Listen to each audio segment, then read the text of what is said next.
All right, I've had enough of that countdown, so I reckon we kick it off, mate. Happy 2025. How are you? Yeah, good, mate. How are you doing? Yeah, doing good, doing good. It's good to see your face again, mate. It's been too long. Yours as well, mate. How was Chrissy New Year's? Did you get up to much?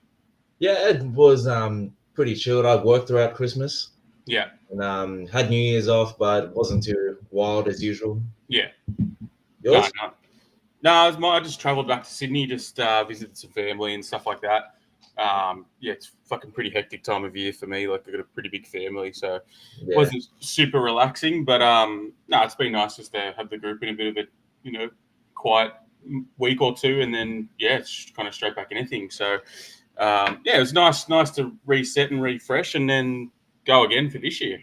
yeah, that's it, mate. It was refreshing, like having for as much as I missed having MMA on, it was a good refresh.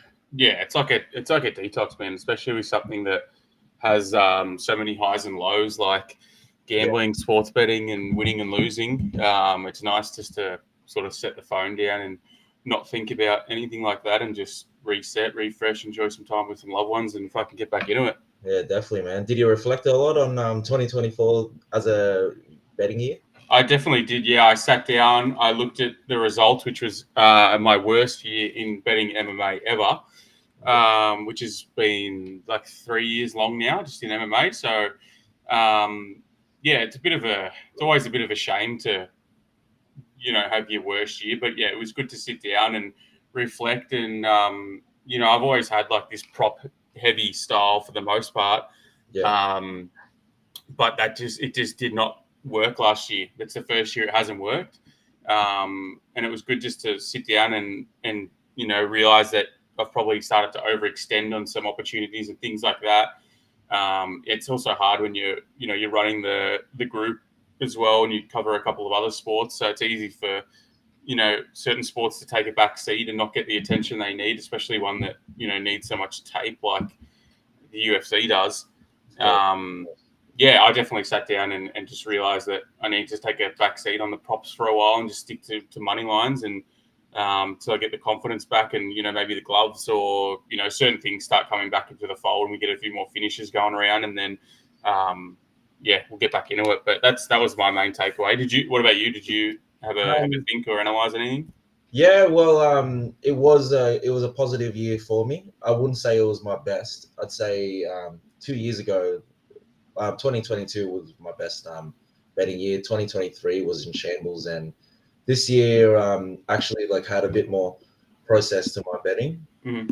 And yeah, like a lot of people, the results were just really up and down. Like had a look at individual days like UFC St. Louis, amazing day, UFC Edmonton, amazing day. But then I look at days like Noche UFC, one of my worst days like ever. Mm. UFC 30, I think 307. I think that was the one in no 305. That was the one in London. That was a terrible event. I just feel like I had way more success in fight nights, Mm-hmm. especially Vegas cards, and Alex Pereira headlined pay-per-views. But Yeah, right. Well, yeah, maybe you try and lower your output or oh, you, I'm you, 100%. your unit sizing on specific events or things like that. I mean, I think I was the opposite for them. Well, mine was 50-50. Like there was some events where I cleaned up on the fight nights and then just couldn't snag anything on the pay per views. But then there was also vice versa. So I don't think there's any rhyme or reason, particularly for my angle. But I do think my angle plays into um, a lower, like a more variance style of fight, so like a lower level of skill.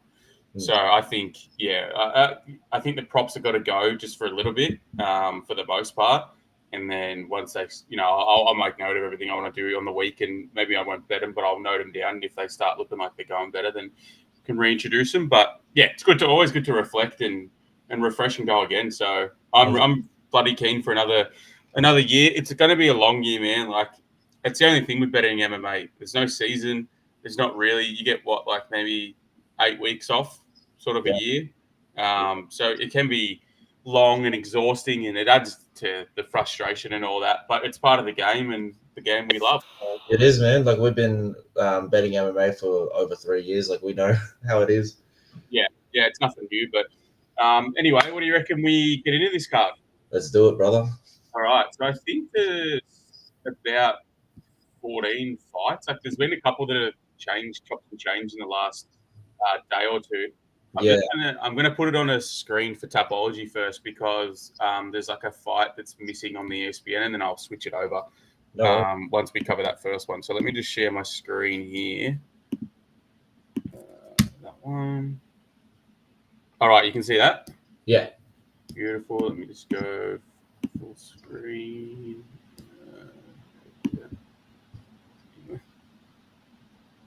You can see that all right? Yeah, perfect. All right, so let's start. I don't know if this is the first fight on the card. It could be. But this was a late change. So obviously we had Nurullo Aliyev taking on Yanal Ashmuz. That was the original fight. Mm-hmm. And then I believe it changed not even a week ago, like a couple of days ago. Yeah, like over the weekend. Yeah, pretty recently. I've done tape on both of them, so it's all good for me. Let me just get my notes up. Sorry, one sec. All right, so you ready for this one? Yeah, man. Beautiful.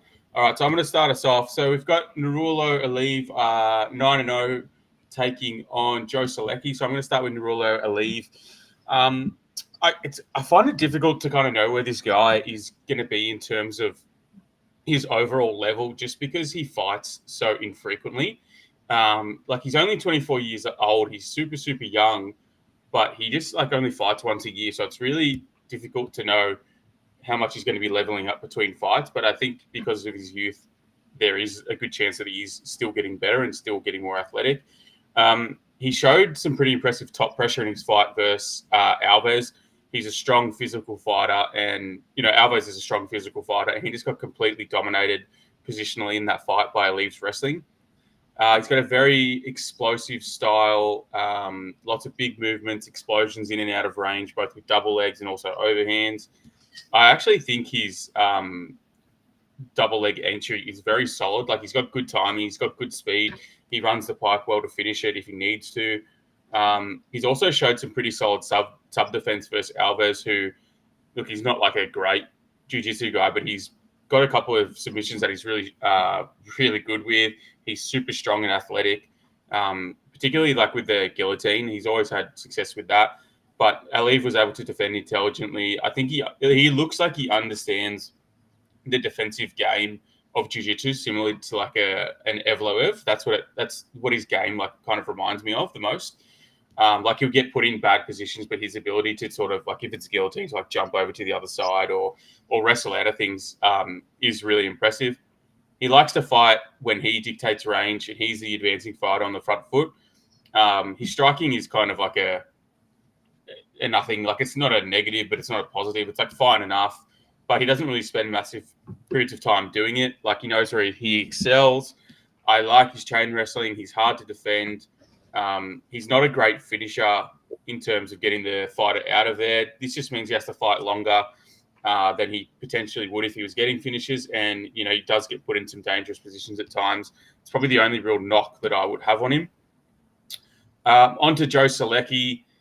Look, I kind of, like, this might sound a bit mean or rude, but I think of him a bit like a useful idiot. Like in his head, he's probably, got these title aspirations or, I don't know, thinks he's this really high level fighter, but his skill set is just so limiting to his overall game that like he will win the odd fight with his jiu-jitsu because he does have decent jiu-jitsu, but it's more likely that he's going to gas and lose like almost everywhere else. He seems like a nice guy. He's decently physical on the ground. He's very good at like being frustrating inside your guard by being able to neutralize ground and pound and effectiveness. But I kind of feel like that's where it ends for Solecki. His striking offense is really poor. His striking defense is really poor. He doesn't have amazing cardio, and his pure wrestling is nowhere near his level of actual jiu-jitsu when the fight does get to the mat. And I say this with a lot of fighters, and it's probably something I'm going to say in the main event as well.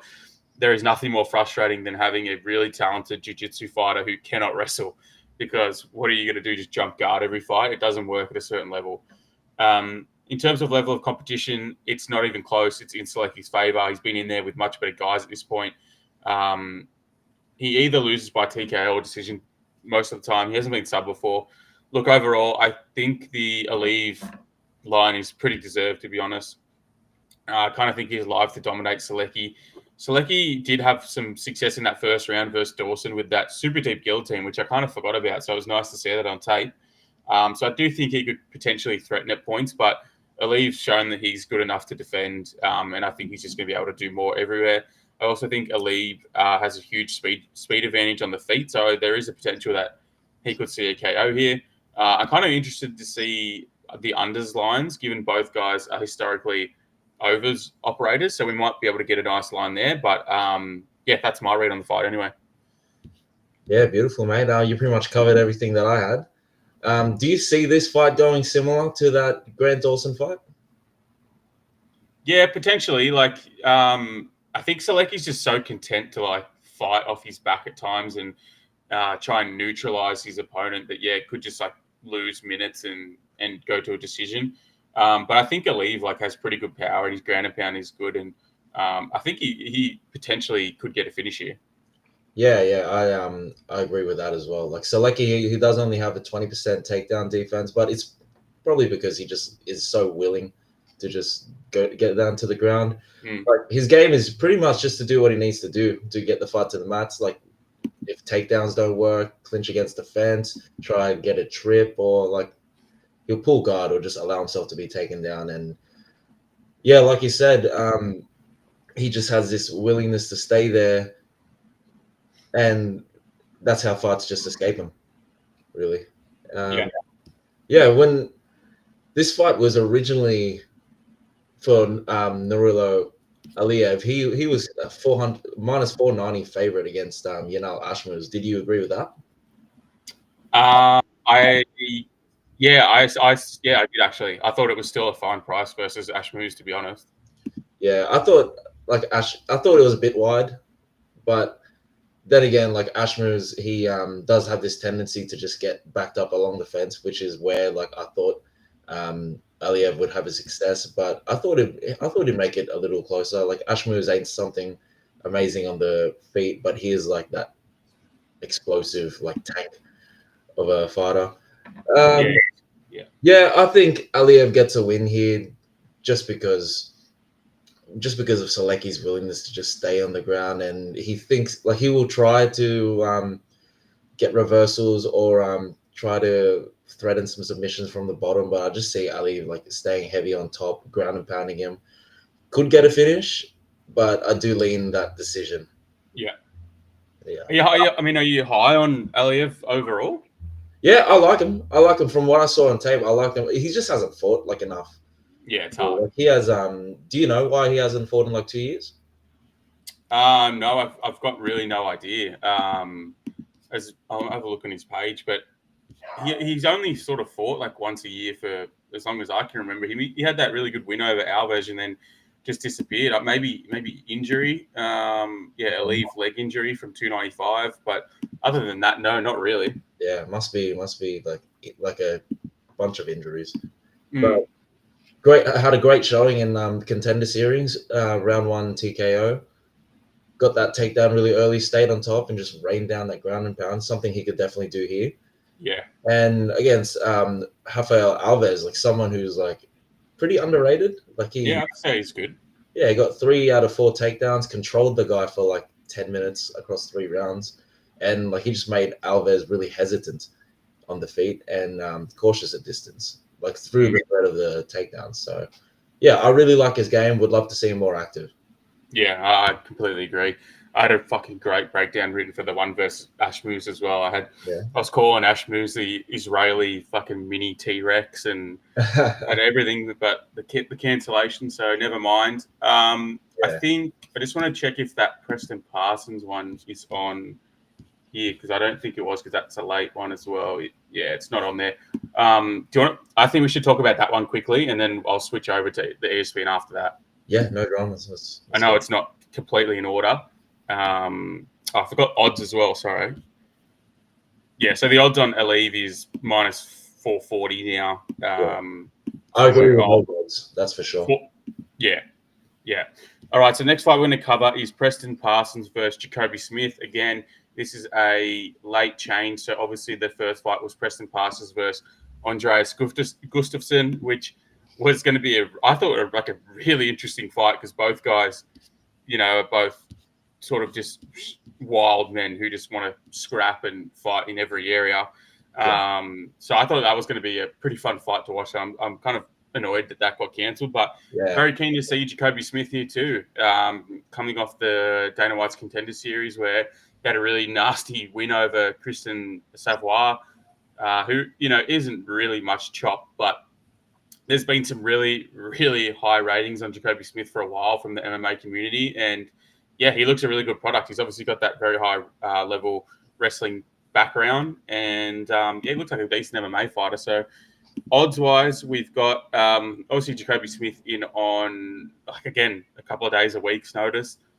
He is minus 350 and Preston Parsons is plus 275. You can start us off for this one. Yeah, man. So Jacoby Smith taking this fight very, very short notice.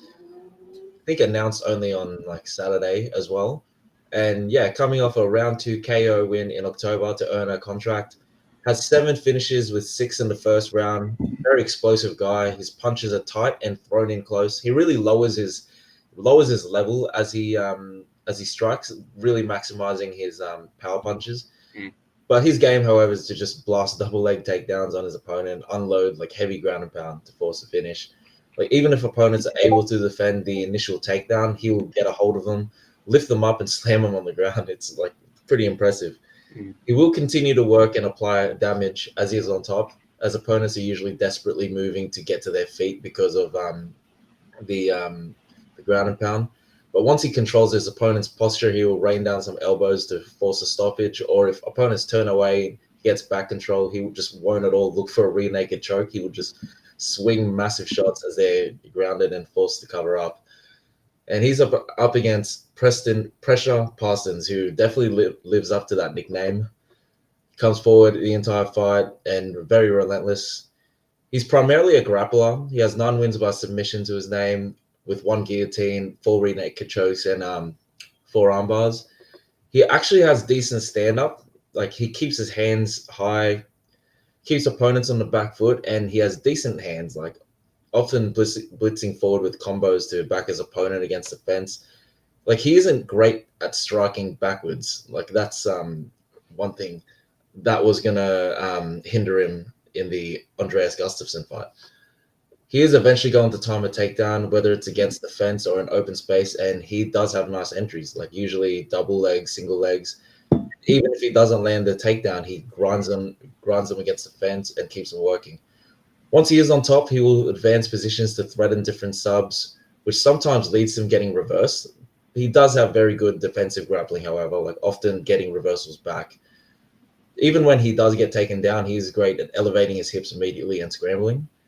Parsons is coming off a very disappointing loss against Oban Elliott, where his grappling was completely neutralized, like landing 1 of 9 takedowns. He even got taken down himself and controlled there. Like, he competed valiantly in the feet in that fight, having moments here and there, but for the most part, outclassed on the feet once his grappling was made ineffective. So in this original matchup, I was going to favor Andreas Gustafsson, a fighter who I don't even think is that good. But for as good as Parsons is as a grappler, he's shown that he's a bit of a takedown or bust kind of fighter. Like, against Oban Elliott, he had no plan B or C after trying so hard to get his grappling going, and on the feet was just outclassed. For this matchup, I am a little weary as we don't know how good Jacoby Smith is. I think he's going to get the win, and he does look the goods, but he just hasn't, like, maybe he's two fights away with UFC competition from like proving it to me. But I don't think I want to like have money. I'm probably not going to have money on a lot of these debuting fighters. But yeah, just based on what I see on tape, I think Jacoby can out physical Preston Parsons, and maybe even secure a finish some point in the second or third round. Yeah, nice. I'm kind of in the same boat with you where like I think that Jacoby Smith is like clearly the better, more athletic fighter, but like I kind of think Parsons is sort of like a tricky test for him like at this point rather than someone else would be in the division. Yeah. Just because like Parsons is like, to be honest, he's pretty average like everywhere, but he does have like good grappling. And I think he does excel when like a fight does get messy and mixed in with wrestling and takedowns and chain wrestling and that sort of stuff because I do think he's actually the better grappler, the pure grappler in this fight. So I think there is potential that he could like threaten. He likes to threaten Kimura and certain submissions like that where he could stall position or use it to get back to his feet. And to be honest with you, Jacoby Smith hasn't looked amazing in terms of his pure grappling in a fight yet. I know this guy I know Jacoby Smith very, very well. I've seen him on the regionals for a long time. We tipped him to win in round 2 on Dana White Contender Series this year. He came in as an uber prospect. You kind of know what to expect from him. He's an athletic beast. He's incredibly physical and strong.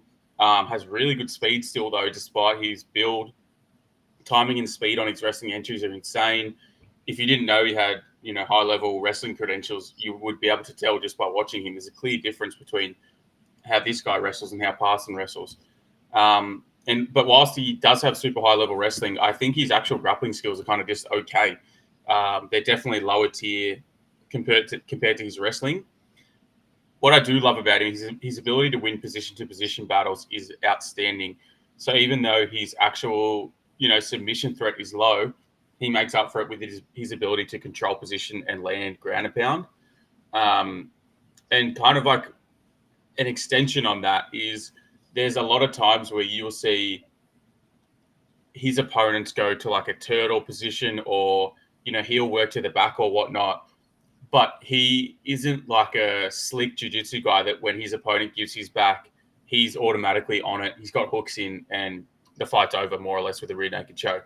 It's not like I've seen opponents give their back to him and he'll re-wrestle and take him down and keep the advantage position, but he's not threatening, certain things and he's not an insta-tap on the ground. So if there was a negative on his game, that would be it for me. I also don't love that he fights out of Fortis MMA. I just think that camp is shit. I think it's fraudulent. I've always sort of not really rated that camp overall. You can look at who they've got in there, and it's a really strong stable of mid fighters, basically. Like, can you name one like really, really good person out of Fortis? Who's the best person out of Fortis? Like Jeff Neal? Jeff Neal. Is that the camp with Damon Jackson? Yeah, it could have been where he was at the end. Yeah, maybe. Yeah, but yeah, Jeff Neal is the only one that comes to mind.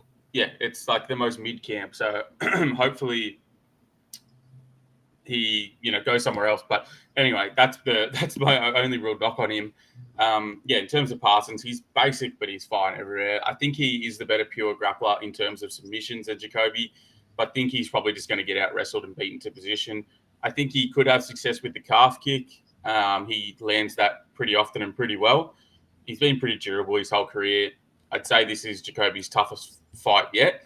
So for me, there's no way I'm betting Jacoby Smith at this price. I think he wins, but yeah, I there's no way I can get to the bet and go on him at minus 300 on a week's notice. It can't happen. Yeah, definitely. Just cannot happen. But I like the guy and he's fun and he's super talented. So hopefully he has a good performance and then we go from there. But for terms of betting chalk, not happening. No way. No, not a parlay piece. No way. All right, let's get back into it with this one with the double no photo. Great start. We've got, so this should be in order now. So we have Fatima Klein 6-1 taking on Victoria Dudikova, who's 8-1. In terms of a price, holy moly, Fatima Klein is minus 950 and Dudikova is plus 650. I think when I looked at it, it was slightly lower, but still pretty much to this degree. Do you want me to start this one off? Yeah, mate. Beautiful. All right, so I'm going to start with Victoria Dudikova. I actually think her wrestling is like pretty decent for women's MMA. She has a really good single leg entry takedown. She averages 2.6 takedowns per 15 minutes at a 40% clip. And she does have this does have this like reception in the MMA audience that like she's a massive gas bag. She doesn't have good cardio. So when you look at those numbers, maybe it's not necessarily her gas tank being like super poor, because they're pretty decent numbers, and so is her striking numbers, but also like the mismanagement of her gas tank, going hard with failed takedowns and wasted strikes. Like regardless of that, she has gassed out badly in about 3 of her fights in the UFC, which is not a good look. I think her striking is pretty average overall. It's clearly not her strong suit. She's pretty poor defensively, but can't deny that she has a gritty style and she knows how to win minutes. I think she's really good in the clinch. She got good knees in the clinch, which she accentuates by being pretty handy at just like getting to the hips for her takedowns. So even if she fails the takedowns, she can actually look okay in the judges' eyes, because even if she fails the takedown, she's in that range where she can land some knees or an elbow or whatever. I think she's kind of just like a decent women's chain wrestler. She doesn't have the greatest top pressure. I've seen a lot of people be able to create exits with her. Onto Fatima Klein, she jumped at just slight dog odds, plus 105 versus Jasmine Jasudavicius. We played Jasudavicius in that fight, and she now gets a step down in competition, and she gets a full camp at her weight division. I'm pretty interested to see how she looks here. I don't necessarily think she has like a huge striking advantage on the feet. I do think she's probably more technical, but volume is like pretty comparable for both, and I can see both landing pretty well on each other. She's a good wrestler. She's got good scrambles. She couldn't get this going versus Jazz due to a big size and physicality disadvantage, and Jazz just being a good wrestler. That's why I'm very curious to see how the grappling exchanges look in this one. I could see Dudikova having success in winning minutes, but also think Fatima could create some dangerous scrambles and threaten also. Klein also has good ability to get takedowns and spend time on top. We saw Frey be able to take down Dudikova for 4 minutes. Juju Frey, that's not a great look either. No. Overall, just I don't know. Seems like a pretty crazy line, in my opinion. It has like a fair bit of recency bias built into it. Head to head, you kind of have to be dog or pass at that price. Like, if Fatima Klein isn't finishing her, then does she cover 950? I can't see a world in which she does. I think there's a world where striking volume is slightly in Dudikova's favor. Constant pressure and chain wrestling could steal like a gross decision. I think if you're betting Fatima Klein at minus 950, you have to be pretty confident that she finishes her. And while I think if she does finish her, it's probably round 2 or 3. I don't think it's guaranteed, and I do think Dudikova could have some success. So yeah, it's dog or pass in this one. I don't know if I'll play Dudikova because she is kind of pretty gross to back overall, because she always comes in with fucking gross staph infections and never hasn't actually like had one performance where she looks amazing yet. But she's like these girls are both the same age, the same size. She's had more UFC experience. I think Fatima Klein has the higher ceiling, it looks like, and she's more technical overall. But to be confident in a women's minus 950, this ain't the spot, personally. Yeah. Look, the only people that should be betting like Fatima Klein at like those numbers is like close family. Yeah, legit. Even then. And like people in a gym. Like that's really it. Like you'd have to be like such a big like Fatima Klein like fanboy to like jump at those numbers. Yeah, Klein against Jasmine Jasudavicius, like she wasn't by any means like fraud checked or exposed in that fight. She was just overpowered. Like she did just fine. I just think a move down to the strawweight division is the right move on her part as she enters like UFC level competition. Like Klein is a dual weight champion in both strawweight and flyweight outside the UFC, but I feel like strawweight in UFC level competition is the right move. She's solid on the feet, but her bread and butter is definitely her grappling. She's very strong, aggressive, works hard in the clinch. Well-timed entries on her takedowns and a very dangerous ground game where she is constantly working, looking for a finish, whether it's continuously ground and pounding once she gets full mount or just finding sub opportunities. Dudakova, she's still young, has a pretty nice record, 8-1. She is relatively unproven. Like her contender series fight and first two fights in the UFC were against pretty low level fighters, but nonetheless, like they were wins. She's shown dominant grappling, particularly taking the back to get rear naked chokes and getting takedowns along the fence, usually through trips or judo throws, and in open space has good entries with like her single legs. Even when she's on the bottom, she is quite active, like getting a lot of reversals and can set up arm bars and triangles. Work on the feet, pretty decent as well. Nothing too special. She doesn't have great technique, has pretty poor defense, but when she's coming forward and letting off some volume, she is effective in overwhelming her opponents.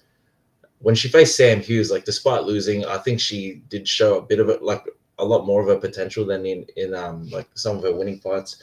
It was a close fight where Sam's more polished striking and veteran IQ secured the victory for her, but Dudakova showed good moments, like both on the feet and the ground.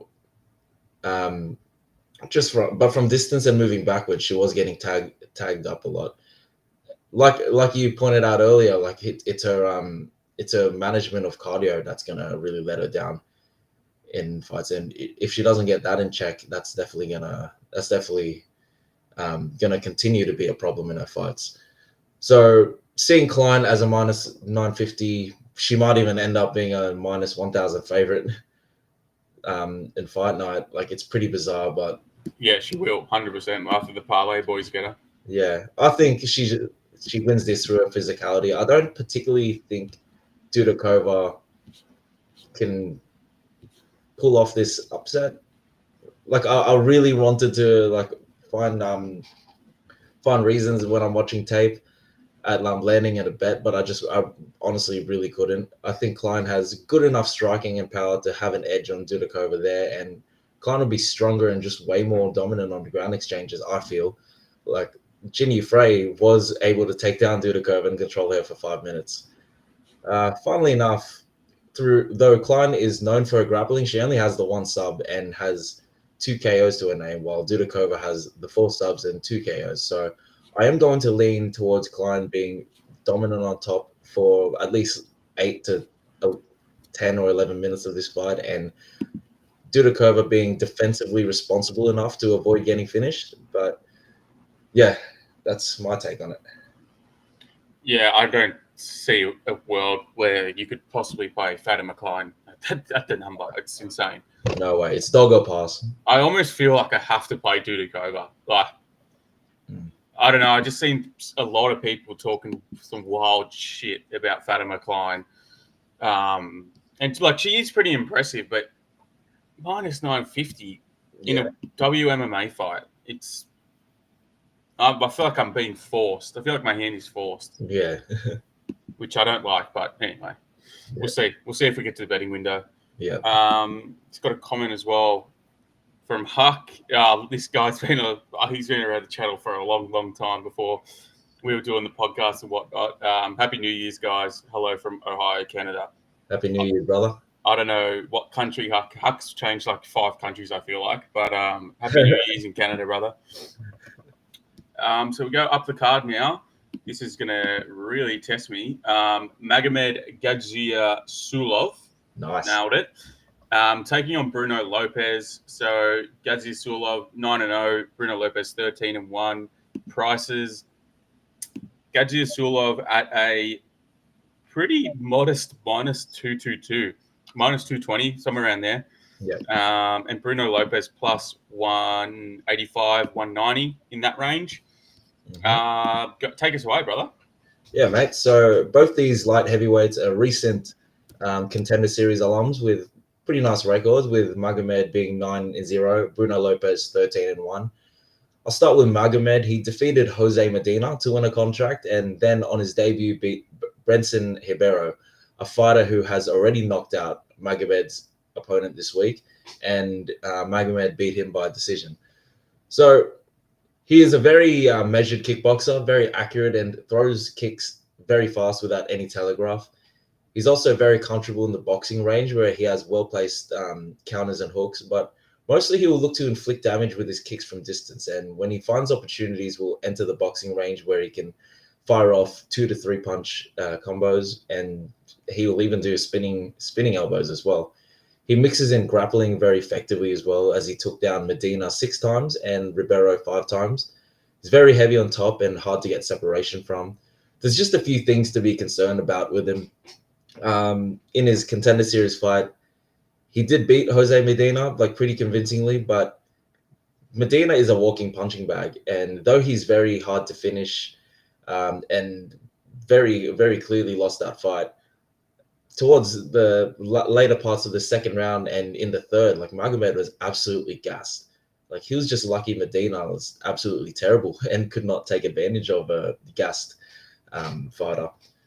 In the Henson Brenson Ribeiro fight, he exclusively grappled in rounds 2 and 3. And while his cardio did hold up, in the first round, Ribeiro affected him with these heavy calf kicks that clearly hurt him, as well as landing a few well placed jabs.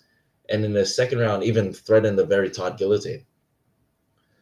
His opponent, Bruno Lopez, he is a former light heavyweight champion in the LFA who has finished 11 of his 13 wins. His one loss was that KO to Brenton Ribeiro in the first round of his first showing in the contender series, getting caught by a straight right. Lopez fights out of a high guard boxing stance, throws heavy combos in the pocket, going to the body and head, and throws leg kicks from distance. He carries his hands high when he's moving forward, but when he moves back, he tends to drop his hands, and he tries to time a check left hook while he's moving backwards. In his second Dana White Contender Series fight against Mikhail Saziziani, is that how? Yeah, Saziziani. He got Something like that. he got dropped by an overhand right in the first round because he dropped his hands as he moved backwards in a straight line. But he did get right back up.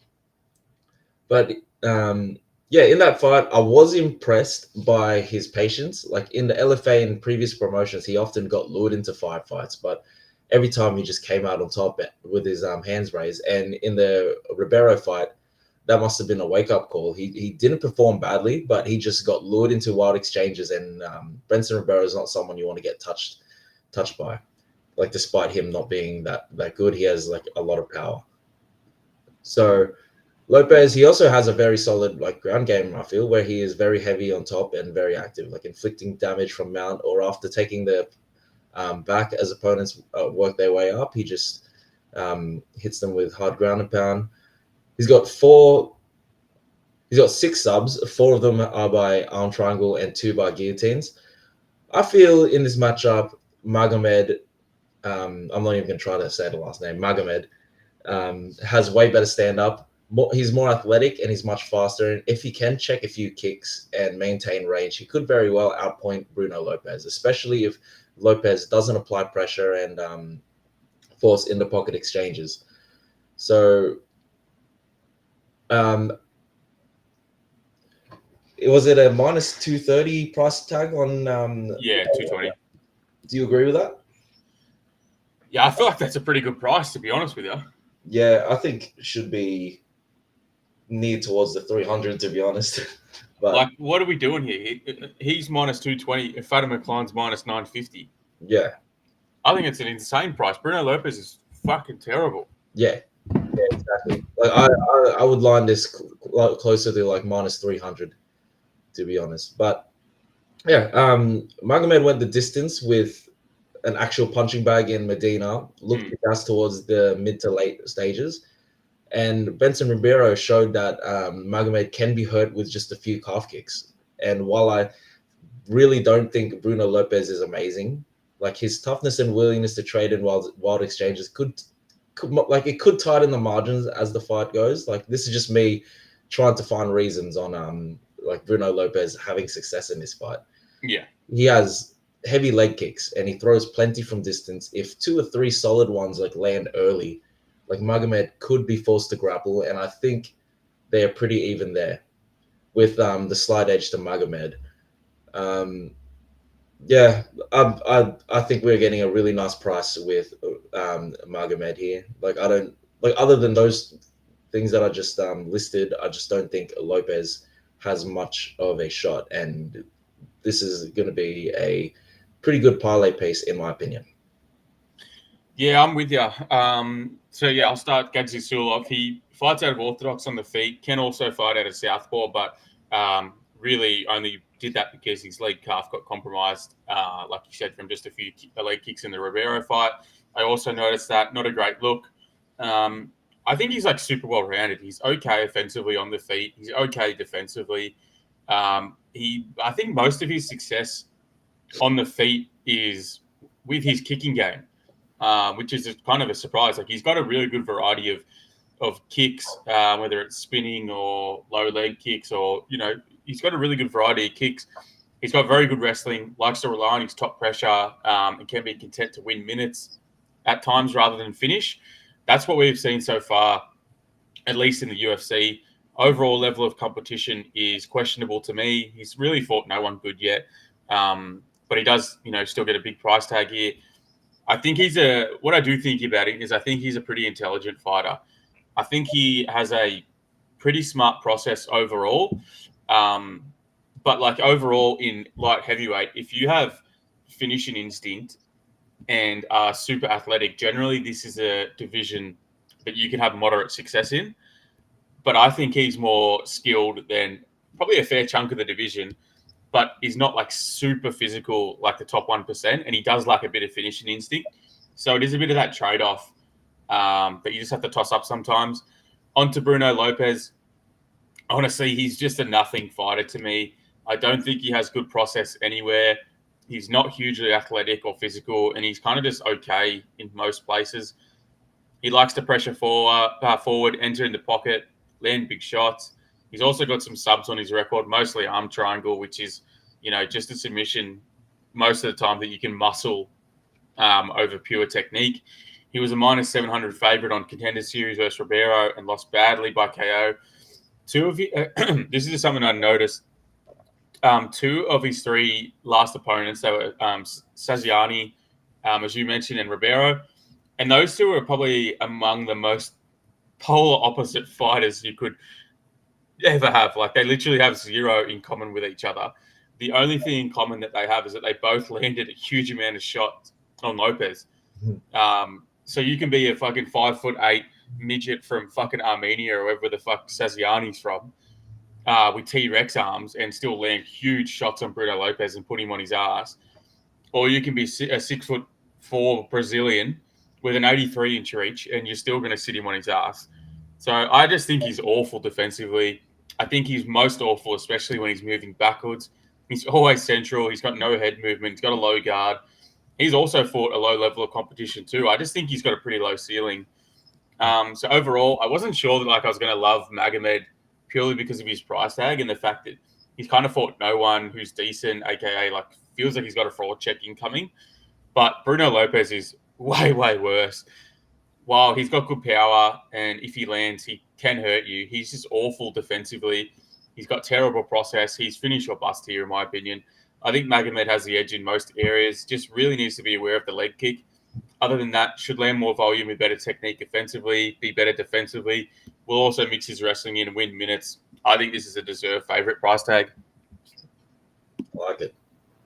So yeah, I wasn't sure that I was going to get, to that angle, but after watching Lopez, it wasn't difficult.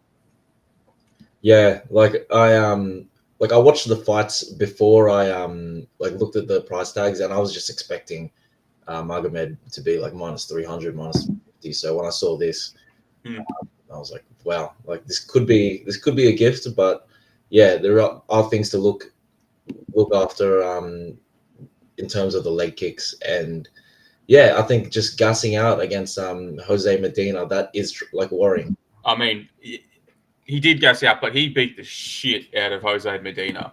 He did. Like, how many people are taking that? Not many. Yeah.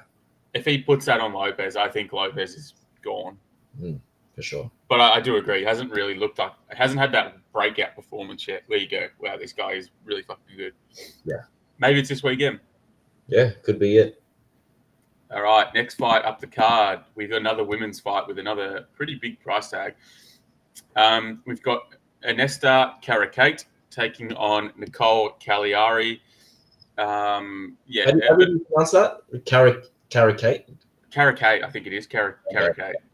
Carrot cake. Carrot Something cake. like that. Something like that. She's 5-1-1, and then Nicole Cagliari 8-2. Obviously, Cagliari coming off of Contender Series win against Laframboise, I think it was pronounced. Mhm. I don't think we bet that fight from memory. Very clearly remember this girl, but I don't think we had a bet on that one. So price tag, and this may or may not surprise you, but Anesta Karakate, a -260 favorite against Nicole Cagliari, who's +220. I might leave this one off. Yeah. I haven't. It's not a huge breakdown, but so yeah, I'll start with Karakate. Look, she's kind of built like a surfboard, long and flat. Makes sense given she was makes sense that she was a swimmer given the frame. I think she's pretty clearly got a grappling deficiency. She hasn't got good takedown defense, and she's constantly in a lot of submission entanglements where she makes mistakes. She likes to fight with forward pressure. I don't think she uses her length well. She does have like okay volume and can hold a decent pace. I think she's pretty gritty, but overall she's just not great anywhere in my opinion. Cagliari, like kickboxing is fine, not particularly big or anything, but I think she's okay physically. Like she's not a huge girl, but she looks like she's relatively strong for a girl. I think she's clearly the more competent grappler. She will be at a frame disadvantage, and Karakate loves to pressure, so it'll be interesting to see if she can deal with it. I think she probably has wrestling upside. No idea how Karakate covers that price without finishing, which I don't think she does ever. This seems like maybe a decision no bet angle for Cagliari, or probably just a shot on Cagliari. I think Karakate is one of the most inexperienced, youthful, green, kind of just like average fighters you'll ever meet. Like she's fought decent girls. I'd say she's fought definitely better girls. I think Carly Giudice is pretty good. And Barbosa is okay as well. But for her to be a +230 favorite, she's not the girl that I would personally have any confidence in backing at that price, just given her fight style. So no way I'm getting to the favorite here. Yeah. What do you got? Well, with the previous women's fight, you said you felt your hand was forced to put a bet on that fight. I think this one, my hand is forced. Yeah. On a Cagliari bet. I'll start off with her. She earned that contract in the recent season, and she looked quite promising. Definitely got a bit of octagon jitters and looked quite shaky on the feet. Kept her chin high and fought very reactively, as if on the feet she needed to throw strikes for the sake of throwing strikes. But she is a grappler, and though it remained competitive, she snatched up an armbar in the final 30 seconds to secure that win. She's clearly very strong in the clinch, and can get the fight to the mat through trips and throws. Final 30 seconds of the first round. First round, yeah. Yeah, not at the end, just in case anyone was confused. Sorry about that. Once they're on the mat, whether she's on top or on her back, she has very good finishing instincts, locking up arm bars, rear naked chokes, or forcing a stoppage through ground and pound. Carrot Cake. Carrot Cake earned a contract in the 2023 season in a highly entertaining war against Carly Giudice, where she won by a split decision. Both of them absolutely went after it, and she showed good output and good pressure. And in her debut, she lost against Dione Barbosa in a competitive fight. Not a bad loss at all, where she did have successful moments. She is a striker, will have a significant height and reach advantage here. She is 5'9", with a 71-inch reach, while Cagliari is 5'3", with a 62-inch reach. They will look an entire weight class apart here. While she is tall and rangy, she doesn't use that range well. Mainly because she tries to not give her opponents much space. She's always plodding forward. she's always trying to throw a counter right for when opponents strike on their back foot. And as she gains more success pushing opponents backwards, we'll mix it up with extended combos and kicks. If this fight did have extended periods of time standing, then Carrot Cake will probably win a lot of those exchanges, pretty much all of them. From what I've seen of Cagliari's stand up, there's definitely been worse, but the difference in their ability striking is pretty clear. In saying that, Cagliari's path to victory is clear as day, and that is to get this fight to the ground. In Carrot Cake's debut, she was taken down twice by Dione Barboza. And those two takedowns with nearly 4 minutes of control time definitely were important factors to the judges in a close fight. Barboza also had her back and was close to sinking in a rear naked choke at some point. Her willingness to come forward could also present opportunities for takedown entries, and since there was a massive height difference, Cagliari will be a lot closer to reaching her hips. In moments against the fence, Carrot Cake seems to not have the best posture. And if Cagliari can establish a dominant clinch and control her posture with head position, she could find an opportunistic trip or judo throw to get the fight to the ground, where I think Cagliari will definitely have her way. I also like that Cagliari trains with Marina Rodriguez, or has trained with her, who is a much better striker, needless to say. And also, I've no doubt Cagliari would have taken Rodriguez down successfully in those training sessions, giving her some boosted confidence. I think Cagliari is the side here, and I might even look towards a submission prop. I don't think Carrot Cake can cover that price. What was it again? Minus 250, I think. Minus 250. Yeah, I don't think 260. Yeah. Yeah. I think Cagliari is the side, and I will have a look at that submission prop. I completely agree with you. I mean, minus 260 on a girl like Carrot Cake. I mean, what do we? Is this MMA in 2025? This could be a gift. This price tag. I don't think Cagliari looked like that good on Contender Series, but I mean, if you watch Carrot Cake's last fight, how many times does she enter into range? Just in the dumbest way you ever seen, get in an entanglement with two bodies and then end up on her ass. Like, she clearly has a grappling deficiency. Yeah, I agree with you. I think the frame, while not great on the feet, I think the frame will help her to wrestle and help her to grapple more. And if she doesn't come in with a wrestling strong game plan, then she's got rocks in her head. Yeah, exactly. Like, it's all in her favor. Carrot Cake comes forward and just loves the pressure fight. Yeah. And she's much taller. The hips are right there. Yeah, I mean, if you're betting a minus 260 favorite, you should probably be pretty confident that they, one, maybe finish, or two, the other person doesn't really have a path to victory. But I think Cagliari clearly has a path to victory with grappling. I think it's pretty clear. So, yeah, I'm with you. I think you kind of have to – it feels like you have to play it. Yeah. Do you have numbers on that submission? There might be – let me look. No, I've only got – it's going to be big. Under 2.5 is plus 190.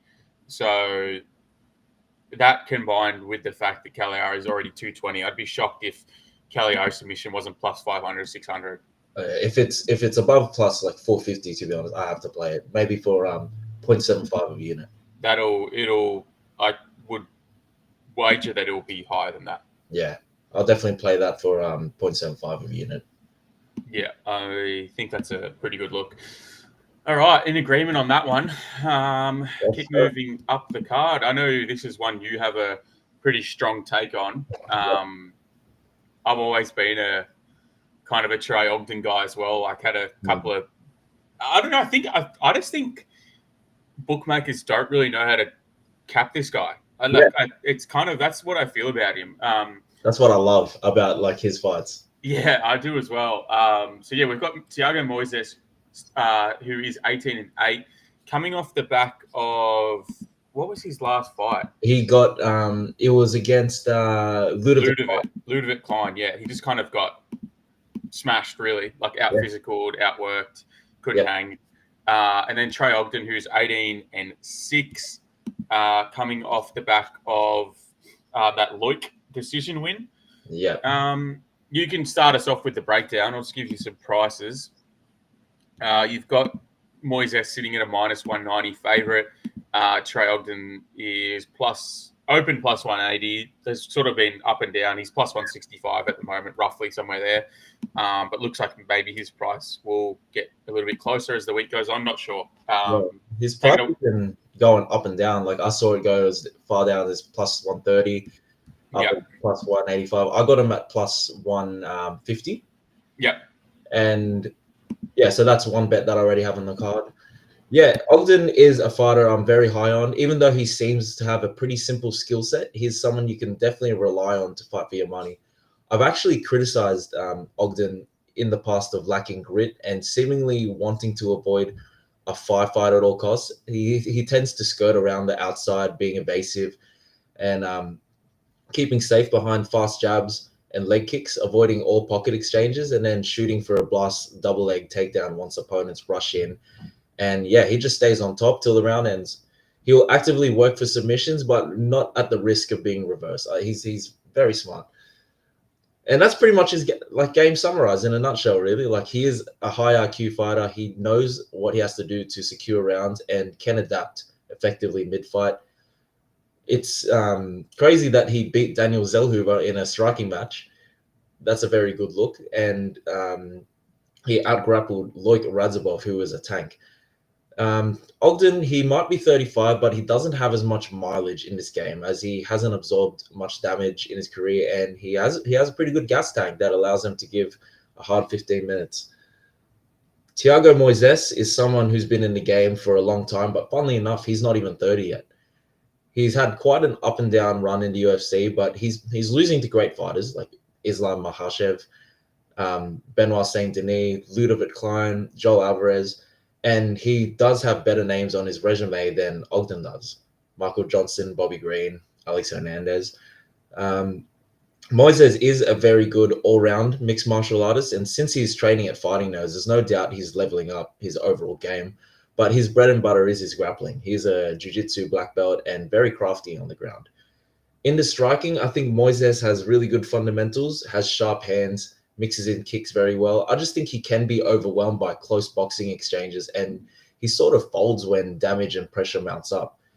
Moises also struggles with physicality and particularly pressure fighters who don't give much space and keeps them working.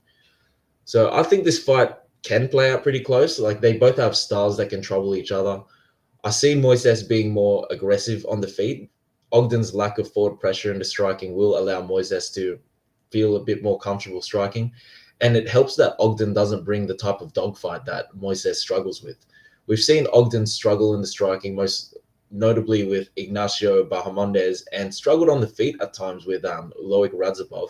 But he did beat Daniel Zellhuber, who is quite similar to Bahamondes in a pure striking match. But I feel that Thiago Moises being confident, coming forward and leading the dance striking is exactly what Ogden wants, so he can time a blast double leg takedown. Something I think Ogden can get, as he has really good timing and he's got the physicality and athleticism. Moises, for as much of a great grappler he is, doesn't have the best takedown defense and tends to accept being on the bottom, as he's so confident in his jiu-jitsu to threaten subs. I just think Ogden can hold him there and stay safe from these sub attempts once he gets him to the ground while remaining on top. We'll see an Ogden with top control, quite similar to how he just stayed on top of Kurt Holloway. Ogden as a plus 150 underdog is a pretty good price. I can see why. Like, he's an underdog. Like, as experience and skill set does favor Thiago Moises, as well as age, but stylistically, I see this as a much tighter contest. To me, this fight all comes down to their game plan and how they both adapt. I'm very confident in Ogden coming in with a strong game plan, and I also think that if things aren't going Moises's way, he may resort to forcing grappling exchanges that Ogden can absolutely take advantage of, or forcing striking exchanges that could offer Ogden a chance to shoot a takedown or an entry. So, Yeah, I locked in Ogden for plus 150 through 1.5 units at him, and I think he wins by unanimous decision.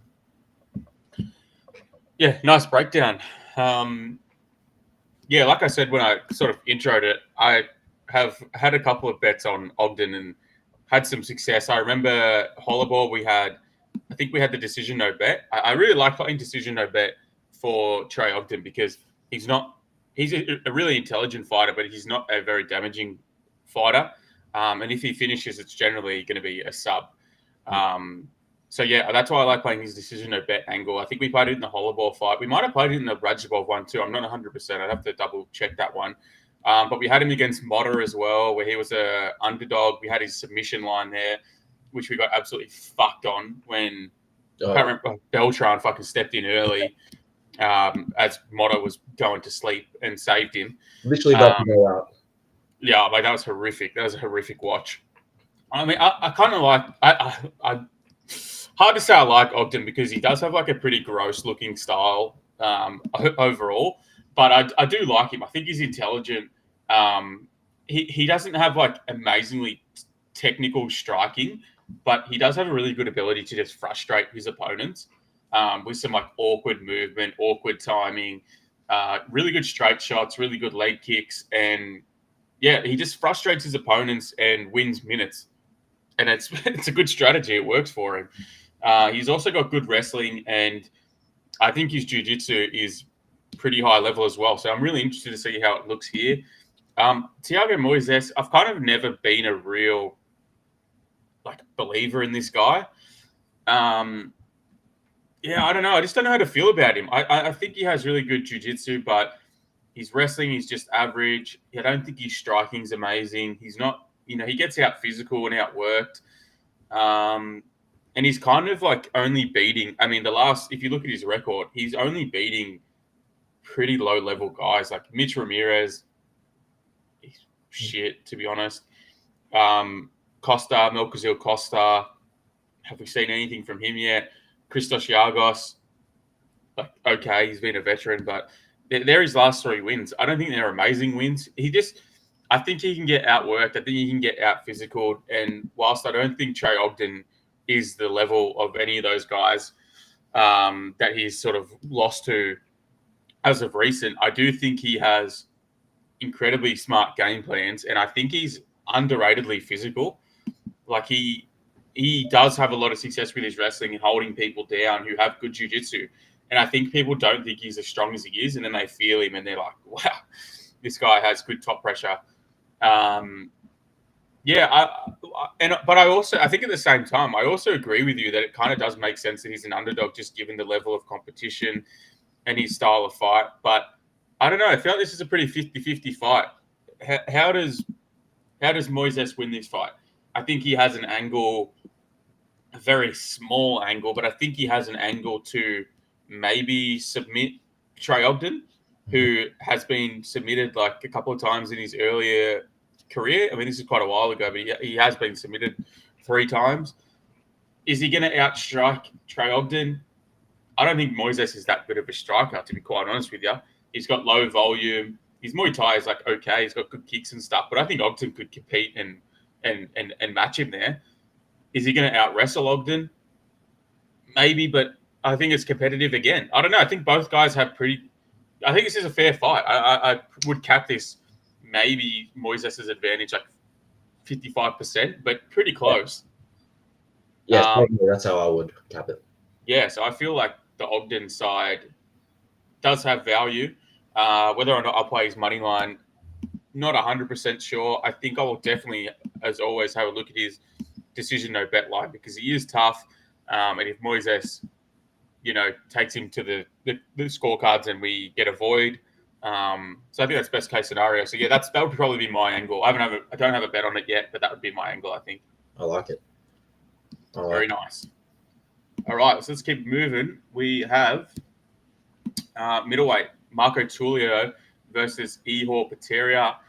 We've got Marco Tulio coming in 12-1 off the back of his contenders. Another guy coming in off the back of his contender series fight. He had two fights, didn't he? Yeah, he had Yusri Bulgari, his first one, where he didn't get the contract because he was incredibly boring, but just he really dominated Yusri in that one. Went back to LFA, got a finish, and then came back in against Duclos this year in Contender Series, finished him pretty well in the second round, and got a contract. So he now comes in against Ihor Peteria, who is 20-7. Price tags, we are dealing with Tulia. Oh, wow, that's really shortened in the last couple of weeks. Minus 500.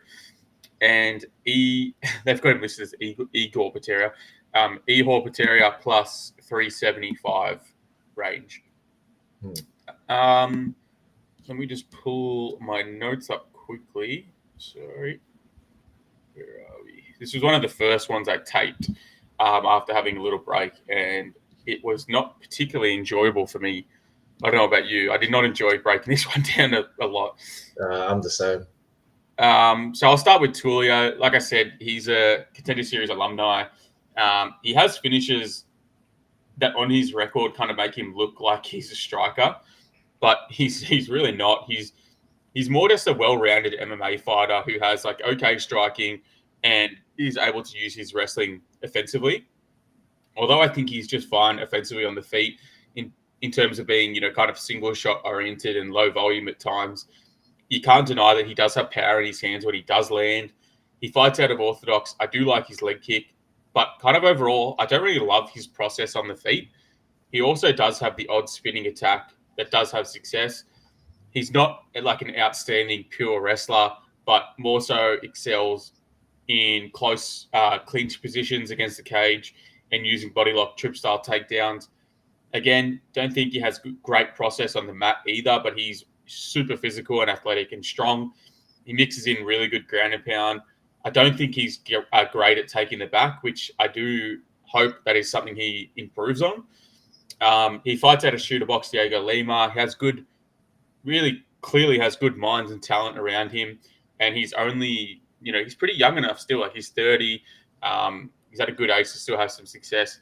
You hear a lot from Ian Gary, particularly, about how good Marco Tulio is. And I think as much as Ian Gary's a pole smoker, he actually is like a pretty decent MMA mind. I also think that like Tulio is pretty clearly on the juice. Yeah. You can't even argue. I don't think you can even argue with it, to be honest. I don't think he puts out great volume. So potentially, if he can't have grappling upside and dictate range along with that, I do think he's beatable. But at the same time, he's going to be a really difficult opponent for a lot of guys at this middleweight division, I think. Peteria, he's got that really, he's got a nuffy sort of bladed karate style stance, fights out of southpaw. I think in his mind, he thinks he's a really good striker, but overall, he's really not. He's got fine power and accuracy and can land good shots, but he's just so defensively irresponsible and not physical that it's really hard for me to say that he is good overall. I think he can have good glimpses, but he isn't a guy that you're ever going to be confident in through 15 minutes to just outclass someone. I don't think his defense is great. He's super hittable moving backwards and doesn't see shots coming very well, especially overhand rights. He's very, very vulnerable defensively after his initial entry. I've seen him easily countered with just, him having really poor defensive fundamentals. He showed that in the Bellato fight that he can cause issues if you let him go first and you don't punish him, as well as when he has a faster hand speed. I think he has a pretty clear grappling deficiency. He's got poor takedown defense. I think he's probably just going to get exploited here. Look, it's super hard for me to want to get to the window for Tulio at minus 500 on debut, but it's even harder for me to want to back Peteria in general. So, I think this is just a pass fight for me. I don't really have any interest in laying my hard-earned cash on either of these guys at this number. Under 2.5, that's the line set at 1.5. I wouldn't even be confident in over or under on that. Yeah, not a fight that I'm particularly interested in any sense, to be honest with you. Yeah, this was a fight that I broke down and kind of wanted to get out of the way as soon as possible. Yeah. it's much the same. Yeah, it's pretty clear the UFC isn't too fond of Pereira. Like, he is on a 2 wins, 5 loss run into promotion. The matchup he's been getting has been like pretty brutal, and here he is up against a Dana White Contender Series alum on debut. I think this is a pretty non-consequential fight for the UFC. Like, if Tulio gets past Pereira, yeah, he got past the Pereira, and if he doesn't, no real loss really. And they can just use Pereira again for another fighter they want to build up. I don't think Pereira is great anywhere, but I wouldn't say he is by any means like the worst or terrible. You can see he has skills, mostly in his stand-up. He's just not a good competitor. Like, first off, Pereira is susceptible to being caught and finished. He carries his hands low as if has this confidence in himself that he's this great striker, but carries his hands low and his head doesn't move out of the way. This was shown in losses to Michel Pereira, Carlos Ulberg, Bilardo, and Nikolai Negubarelianu. I think I got that right. Yeah, you dodged the cancellation. Dodged it. Where he was caught in each of those fights. But we learned from his last fight, which was a more slower and technical contest that went the distance with Cesar Almeida, that he can be competitive, but will tend to just get outworked. Like, he did show improved grappling, getting 3 takedowns, and in that fight, he hung in there and he even got 4 like pretty bad eye pokes throughout that fight. The fact that he didn't get a point. I know, that was baffling. Like, I remember watching that thinking, yeah, surely it's going to be like a draw or something. And if you remember as well, the ref separated them against the cage about 3 times when Pereira had him there for like 3 seconds. Yeah. He'd have him there for 2 seconds. The ref would come in and go, keep working, and then separate him. It was the most insane thing I think I've ever seen in quite a while. That was crazy. I think that was the same fight night where, what was his name? The bloke held Jose Aldo against the fence. Oh, yeah, Batista. And everyone was saying that ref should have been in that fight instead. Yeah, that's right. His opponent, Marco Tulio, 12 wins, 1 loss. He's a fighter who's quite dangerous. His record speaks for itself with 9 finishes of his 12 wins. 3 in the first round and 5 in the second round. Fights out of chute box. And yeah, he's a solid balance of measured but aggressive. Like, he will take his time to find an opening, just feinting with his lead hand, throwing single strikes and hard leg kicks. He sort of reminds me at times of Petrino on the feet. And yeah, what he tries to do is just time a counter eventually, or usually a pullback straight right from his opponent's jab, or he gets an opponent moving backwards and then unloads combos. Like, he does put all his power into every punch. He does overcommit a bit too much to shots, finding himself off balance, but he gets away with it as his opponents would be typically purely defensive. I think once he faces a calm and precise counter striker, he can be exploited for this. But yeah, the more Tulio gains confidence and has a feel for timing, he will open up with more variety that includes spinning attacks, flying knees. He'll come forward rather than wait. And once he connects, if he doesn't already knock you out, he's very good at not letting you off the hook and piling on damage. He also very much welcomes clinching and grappling once he closes the range, and has ability to drag opponents down to the mats. He does only have 1 sub to his name, but he has good top control and ground and pound. So Tulio is when I wrote this, it was a minus 480 favorite. Was that the same as now? Yeah, minus 500. Minus 500. A little bit wider, but yeah, I think he gets the win here. I don't like that number. I wouldn't bet on him, but also wouldn't bet Pereira as an underdog at all.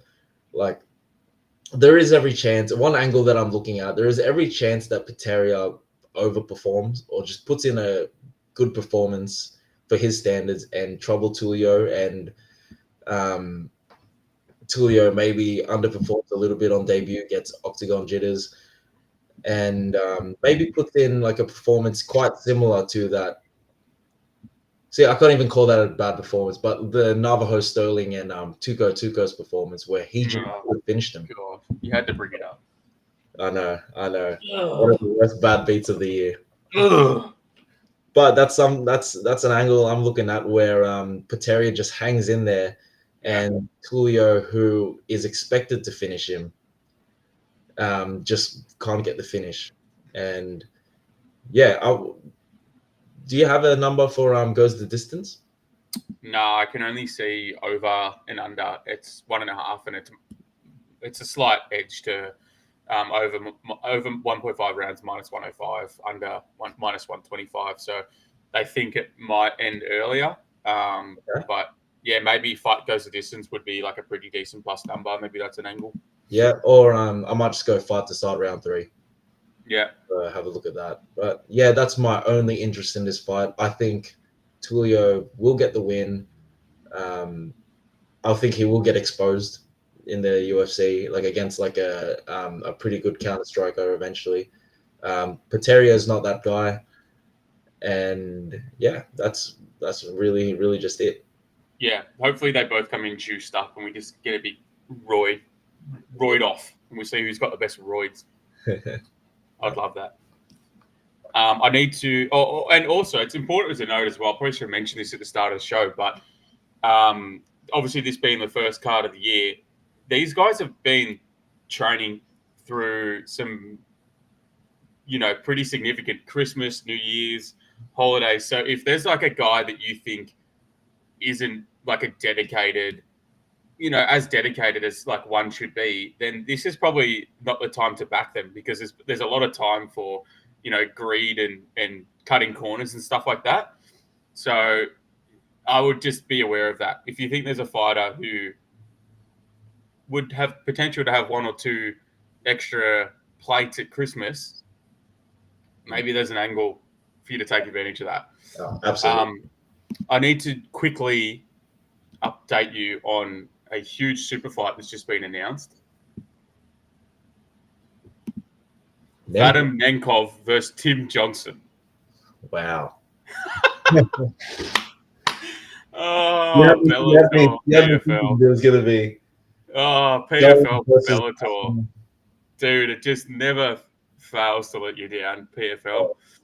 You've got Vadim Nenkov just wasting his fucking time against Tim Johnson, who wasn't he retired?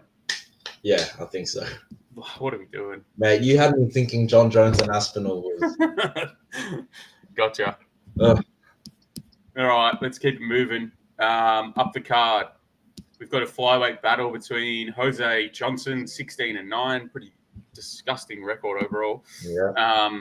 Wait till you see his price tag. Yeah, versus Felipe Bunez, who again 13-7, pretty disgusting. So prices, we are dealing with Jose Johnson at a minus 180 to 200 mark, somewhere around there. And then Felipe Bunez plus 150 to plus 170. Opened at plus 210, which seems like a really good number. Yeah. Do you want to start this one? Yeah, mate. So this is another fight that I've already gotten a bet on. I'll start off with Jose Johnson. He's a former bantamweight, now a flyweight, and is the biggest flyweight we'll ever see. He's coming off a unanimous decision loss to Asu Amabayev in his flyweight debut, and he was absolutely manhandled in that. Like, he did have moments here and there, but he got taken down 6 times, controlled over 11 minutes. He is a Muay Thai styled fighter, has a lot of power, earning 8 KOs from his 16 wins. He likes to steadily pressure his opponents, throwing teeps down the middle, controlling the center. Will throw a range of different kicks and look to catch opponents coming in. He comes in as a minus 200 around that price tag, which is pretty questionable to me. Like, he has the physical advantages here as well as experience and youth. But honestly, he has no meaningful wins. Like, only win I can give him props for is Chad and Helliger. And yeah, I don't even rate that as a big win. He has lost every meaningful fight he's fought. Like, and they're not necessarily great as well. Like Ronnie Lawrence, he got knocked out by Mana Martinez in the first round, and he lost by twister to Damon Blackshear and lost by unanimous decision to Amabayev.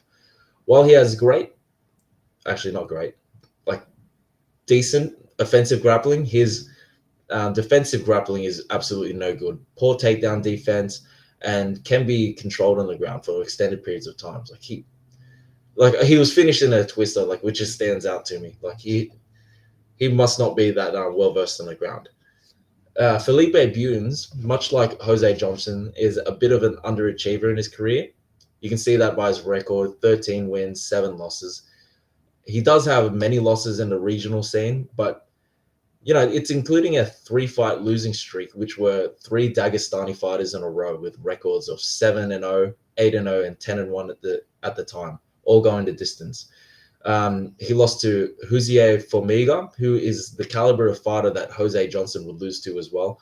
And in Felipe Bunes' UFC debut, he faced Josh Raban, a fighter who's proven to be the real deal and showed a lot of promise in that fight. I just think Felipe Bunes has had a very tough strength of schedule, and hasn't had a breakthrough fight just of yet.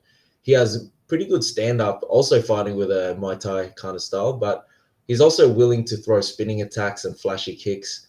He has powerful counters, stinging jabs, and he has a very good grappling game, which will be very important in this matchup. Of his 13 wins, 8 have been by submission. As I said earlier, Jose Johnson is like a minus 200 favorite here, which is definitely, I can only attribute it to his physical advantages and youth. But I think he has reached his ceiling in the UFC, and the holes in his grappling are significant.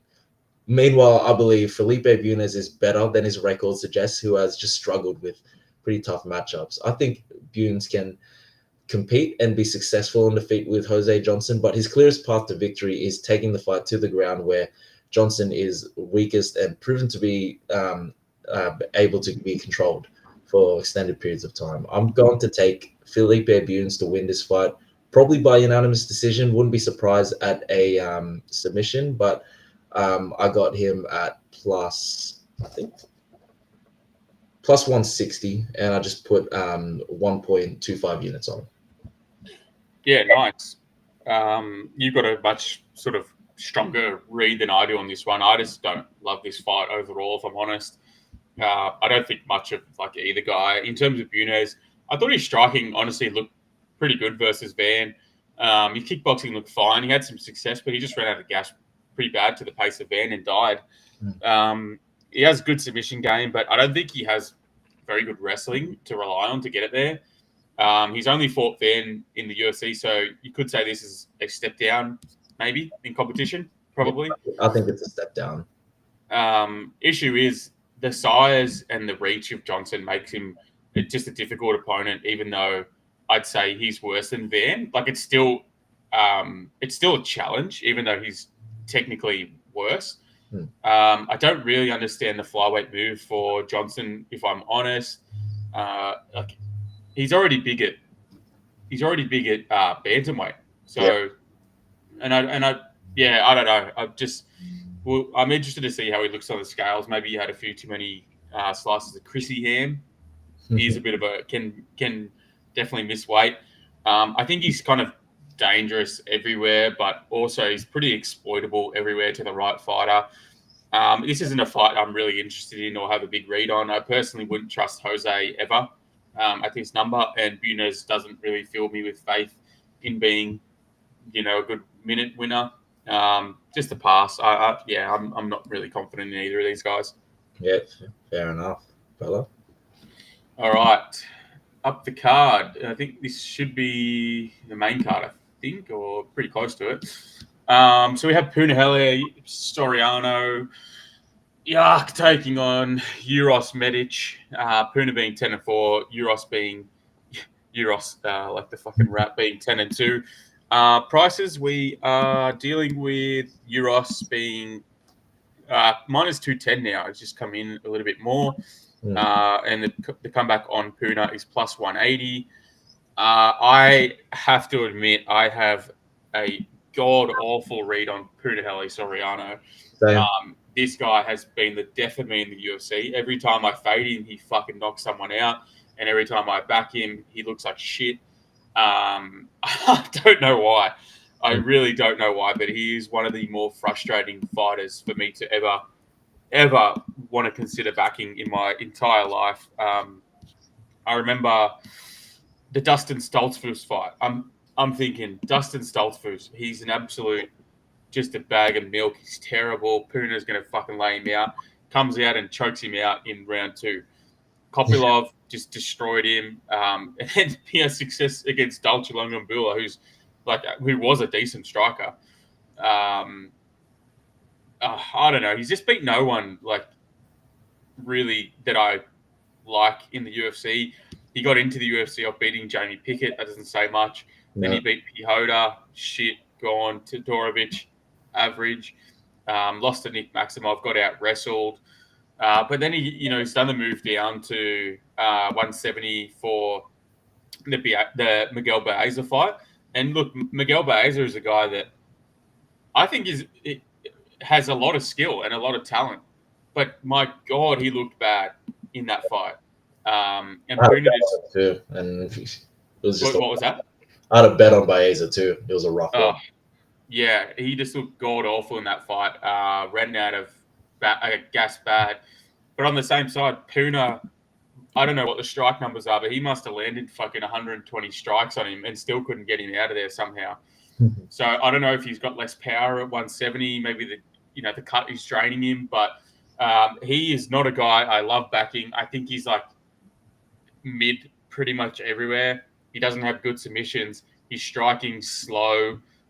He has I don't know if he has good power. Does he have good power? Because Baez has always been pretty chinny, and he landed 150 fucking strikes on him and couldn't knock him out. I don't know. I do not like Puna. I do not like having money on Puna. Onto Euros. I kind of like this guy. He's got pretty fun striking. I think he's good to watch. I've had a little bit of success backing him in the UFC. Had him against Semmelsberger at a pretty decent underdog price. I think it was plus 180, somewhere around there. I remember that. Yeah, and he didn't look amazing in that fight. He got dropped. I think what you can say about Euros is that when he's good and when he is applying the pressure and it's his type of clean striking fight, he looks really good. He also has potential to slow down and be outworked and things like that, out-wrestled, out-grappled. As the Oralbai fight showed you, he couldn't really stuff a takedown and just could not get Oralbai off him. But Oralbai is a really good fighter. And his only 2 losses in the UFC has been him and Jalen Turner. So I don't, but in saying that, he's only also beat Tim Means and Semmelsberger and Omar Morales, who aren't particularly good either at this point. But I think what you can say about him is when he is good, he is pretty good, and he has good power, he has good speed. I think he's going to have a pretty severe speed advantage in this one. Yeah. And if Puna was to win, it would be by integrating his wrestling and winning minutes, slowing Euros down as the fight goes on, and probably winning a decision. But I think Euros is probably live to land a big shot and just win the fight. I don't know. I don't want to have any money on this fight. Puna I despise him, to be honest. Yeah. And I don't want anything to do with this fight. So it's another pass for me. There's quite a few of them on this card. Over 1.5 is minus 150. Under 1.5 is plus 126. I don't even have a strong read on that either. I'm washing my hands completely of this fight. I'm saying let the best man win. I hope it's not Puna. And good luck. Yeah, mate. I definitely agree with you there. I've been burnt by Puna plenty of times. And I think it's just they keep on replaying the highlight reel of in his highlight reel, they just keep on replaying the knockouts of his first 3 fights, which make him out to be this massive knockout artist. But he'd usually start the fight dangerous, but he's always headhunting. And as the fight would go on, he would either gas out and his already limited abilities striking are reduced to just winging overhands, or he would get taken down, held there, or he would get finished at some point. So what's interesting to me is that his background is wrestling, which he seemed to have abandoned mostly up until his last fight, which was his move down to welterweight. And that's what made me think, all right, Baeza, he can probably just get him out of here through striking. Puna's probably not going to shoot, and bang, Puna only took him to the ground and just absolutely destroyed him there. Yeah, he got 5 takedowns in that fight with 10 minutes of control, landed 331 total strikes to Baeza's 22. So this is definitely like for And him. still couldn't knock him out. Nah. It's definitely good signs for him moving forward, but his opponent this week is a very, very tall task in my opinion. Like Medic, he is a proven knockout artist. 8 of his wins are by KO, with the other 2 as subs. He's never won by decision. 8 of his finishes are in the first round. His kickboxing is absolutely lethal. He's a southpaw, fights long, measured. He has a variety of different weapons he presents from all ranges. Like at kickboxing range, he has precise straight shots and kicks. But I feel he is most dangerous when he throws shots in close, like particularly spinning elbows, uppercuts, short hooks, and he has a piston straight left. He generates so much power like in close. His 2 losses were against Jalen Turner by sub and Miktebek Orabai by neck rank. Definitely not the worst names to lose to.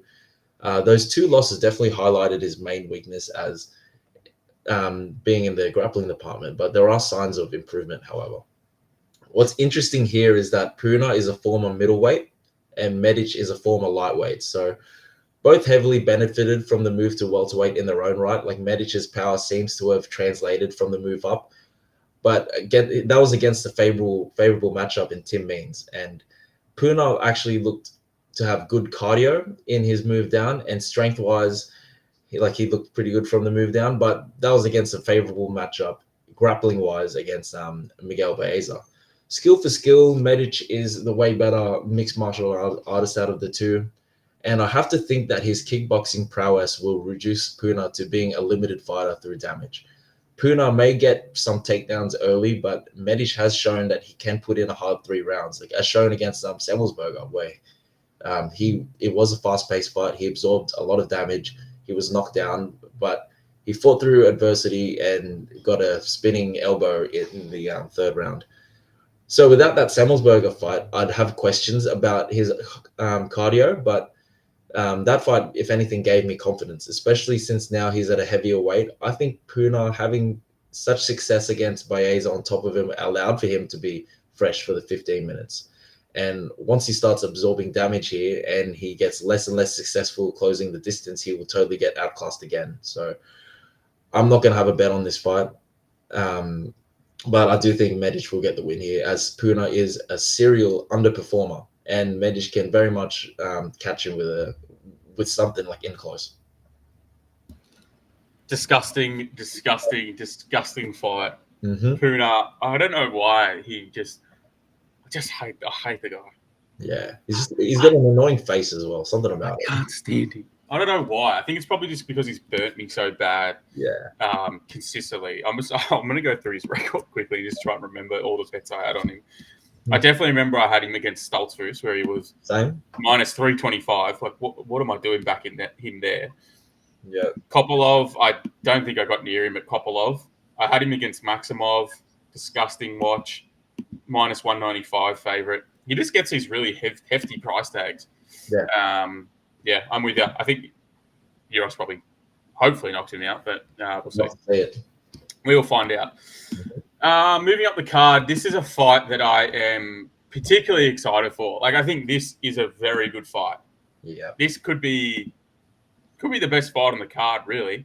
I think so too. I think stylistically they match up very, very well. I'm super keen for this one.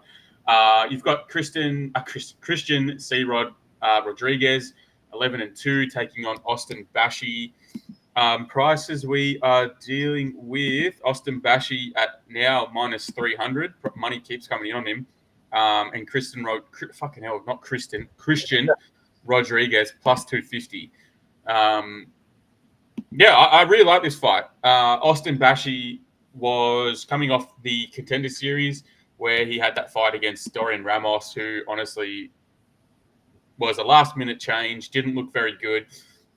Bashi had a little bit of, like, a few issues getting him out of there. Got him out there later in the 2nd round, but yeah, Dorian Ramos, not really known for his wrestling, but had some success just counter-grappling and surviving. So it was a bit of a weird look on Bashi, and I think if he'd looked better, maybe he would be an even wider price here. But look, I like the kid. I think he's clearly very talented and very, athletically gifted. And I do think I have like quite a good read on his game overall. I did tip him to win by sub on Contender Series, and he did just that. He fights at a crazy constant pace with lots of wrestling entries and grappling exchanges. Clearly, he's pretty dangerous when you give the back. But again, like similarly to Jacoby Smith, but I think Austin Bashi is much better, but still has the same issue. I don't think he's like a grappling whiz or anything. I think he understands positions very well and can maintain top position. But again, I have seen him make like little mistakes in grappling scrambles, whether it's missing a hook to take the back or just little things like that. If you do that against C-Rod, who's like an excellent scrambler and a really dangerous grappler himself, you're going to have issues, and you can't afford to make those little mistakes. I think his striking is relatively ordinary. Like, it's nothing too special in terms of output. He does have good speed and timing, but really just uses it to set up his wrestling entries, which I like. He's a wrestler, may as well rely on it. I think he's a much better fighter when he's the one dictating the pace and the range of this fight. He doesn't have particularly good footwork exiting range. I think he's quite hittable at times. I think he's at his best when the opponent has struggles defending takedowns, lets him take the back and work from there. You can see it on his record. If you let him take the back and have minutes there, it's more than likely he's going to choke you out. But now he's coming up against Christian Rodriguez, who is still a young guy as well. He's 27. He has fought some pretty decent opponents in the UFC already. Like, he's fought John O'Pearce, he's fought Raul Rosas Jr., he's fought Cameron Simon, he's fought Bulgarian. Particular emphasis on Bulgarian, Rosas, and Pierce, who maybe, I don't know, I think you probably could compare all of their wrestling games to Austin Bashi. I think Bashi probably toe for toe with Bulgarian for being the best pure wrestler, would you say? Yeah, I'd say so. Yeah, I think they're probably a step above Raul, who's probably a step above Pierce. But they all kind of fight a very similar style, and it's one that Christian Rodriguez has seen multiple times in the UFC at this point. C-Rod, do I think he's an amazing striker? I don't think he's an amazing striker, but I think he is like pretty decent there. He's got okay power, okay timing, okay volume. He's just got decent Muay Thai, and I think he's a smart fighter. I think where he excels best is where he can elongate fights and introduce grappling scrambles and exchanges, because that's where he is really good. I think Bashi will definitely have success taking C-Rod down and like forcing his game on him. But whether or not he can sustain that, I don't know, because C-Rod has proven that if there's a fight he excels in, it's one where his opponent overexerts himself, tries to out-wrestle him, he forces these scrambles, and takes over late. And I think he's got an angle to do that here again. I think he's a really good front headlock. I think he has a really good front headlock series with his anacondas and his darces and things like that. So if Bashi gets tired late, throws his head somewhere it's not supposed to be, every chance C-Rod chokes him out. I love this fight. I think from what I saw from Bashi in his last performance, this feels like a wide line. But it also feels like one that I'm happy to leave for now. I think if Bashi has a really good round and he floats out to like a minus 400 live odds, I think there's a really good opportunity for a live entry here on C-Rod. I may even play him before, because this line just feels incredibly wide to me for a proven guy like C-Rod who's fought against this level of competition before. But again, C-Rod's a guy that I like to see on the scale as well before I pull the trigger, just because he is a pretty consistent weight misser. Generally, that plays out in his favor. He misses weight and looks better. Yeah. So if he does miss weight, maybe we hammer him even more. But I like Bashi. I think this is going to be a great fight. It's going to be a really good litmus test to see where Bashi is. Personally, I wouldn't be confident backing him at minus 300, but super keen for this one. What do you think? Yeah, I'm keen for this as well. Important to know, this is a featherweight fight. I think he missed Christian Rodriguez missed weight on those bantamweight fights, and he's been moved to forced to move up to featherweight. Yeah, I'll start with C Rod. I think he's very well rounded. Like he trains under Duke Rufus. His striking, like you said, ain't anything special, but he's pretty well versed on the feet, primarily finding his success in boxing and has nice kickboxing as expected from a Duke Rufus fighter. But on the ground, he's very skilled both offensively and defensively. Scrambles very well, threatens a range of different subs, and while he can be taken down, he's typically good at defending against subs and working his way to his feet. He was subbed for the first time in his career, but against Julian Orosa, which was a pretty weird fight overall. We had money on that one as well. I did not see that coming. Like, Yeah, I don't know. I didn't think he gets sub. Like, he's shown such good sub defense to a lot of guys. I did not think that was the fight where he got sub like that. yeah. I think that's just more of like a merit to Orosa's guillotine. Like Could be, yeah. it must be a lethal like choke that he has. Yeah, so not sure if that was a huge underperformance or in his part, or that really just showed his true ceiling. But look, C Rod is known to be the prospect killer. He derailed Raul Rosas Jr., Cameron Saman, and Isaac Delgarian.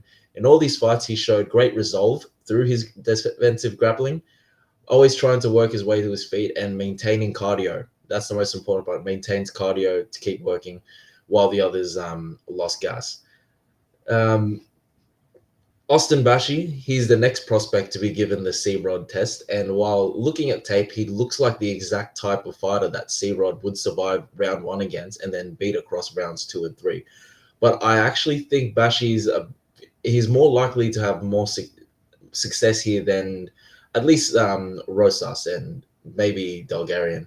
He On the feet, he more than holds his own, throws hard shots with good technique. But since his level of competition is not too high, like it's hard to read just how good he is at striking. But he is primarily a grappler and he's relentless. At first, you'd think he may not have as strong takedowns or dominant of top control as Delgarian and Raul Rosas, just seeing as Bashi does seem to grind harder chasing these takedowns. And on the ground, his opponents do tend to work their way up. But I think that's his game. He weaponizes a grinding pace by grappling to exhaust his opponent, sort of like Kobe Covington did. He does attempt takedowns out in the open, and even if he does miss, and doesn't get it, he just needs to grab a hold of you, and like that's what his game is. Like from here, he just works and works. Once he's on top, he can either hunt for a sub or throw a heavy ground and pound to secure a TKO, but he can also just be dominant for around 15 minutes, as shown with the level of competition that he's fought. But this is definitely a massive step up. Probably the biggest step up. It is definitely the biggest step up in his career. I'd imagine C Rod would try to play this out the same way he did against Rosas and Delgarian, like whether he'd weather the storm and then take over in the later stages. But I think because Delgarian and Rosas, they're fighters that usually have their way once they hit the ground, like either getting finishes or maintaining dominant positions over helpless opponents. C-Rod constantly, like, I reckon C-Rod constantly working drained their gas tank.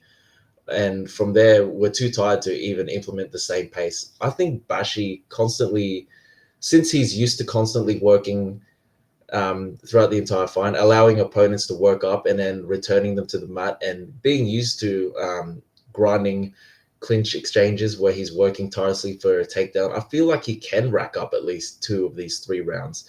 And if his cardio is as good as I think it is, like he could even notch up the third. Like C Rod is up at featherweight now, and Bashi seems to be a natural featherweight. I don't know if I agree. I Yeah, don't.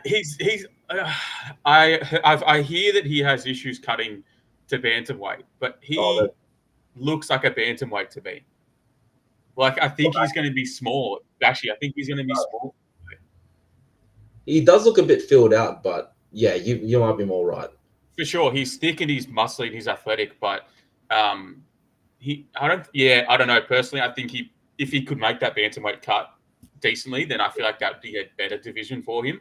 Yeah, But it is what it is. yeah. But do you think C Rod is a blown up bantamweight? Yeah, I mean, I don't think he's the guy to sort of take advantage of like a size discrepancy here.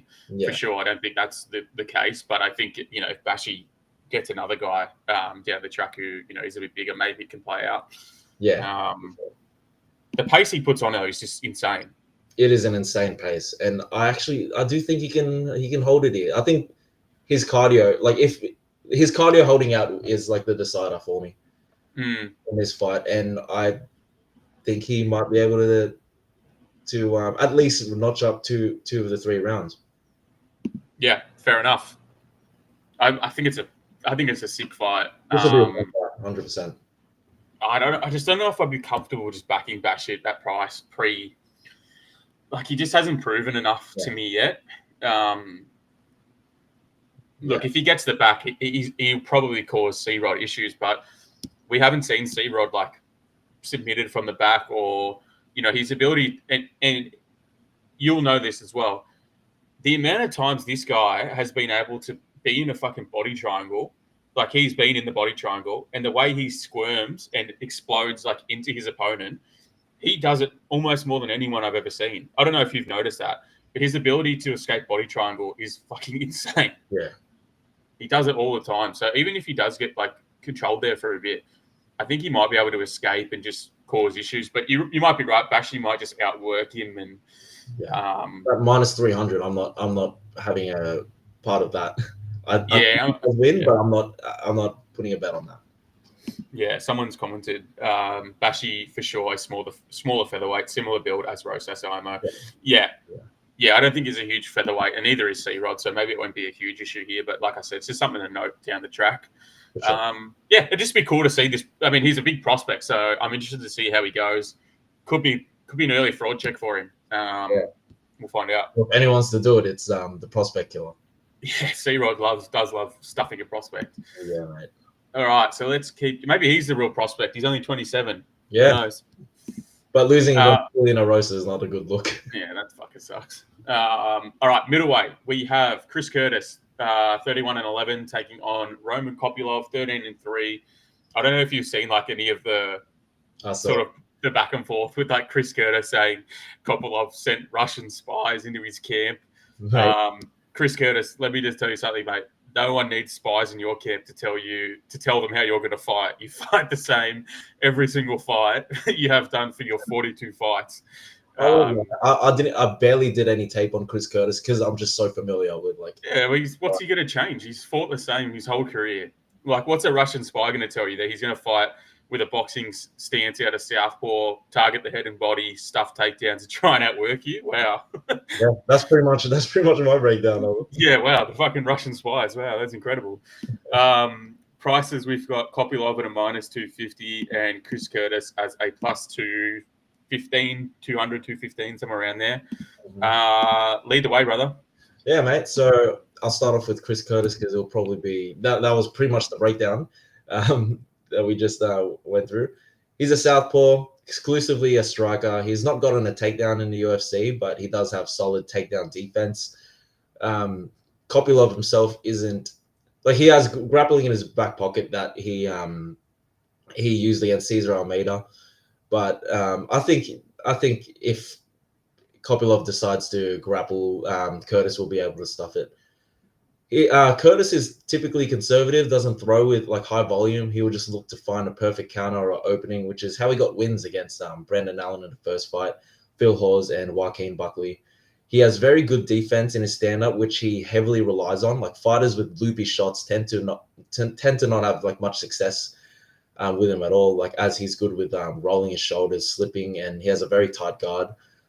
Fighters who have had their way with him are lengthy strikers with sharp, straight shots, effective jabs, and can cover a lot of space with their footwork.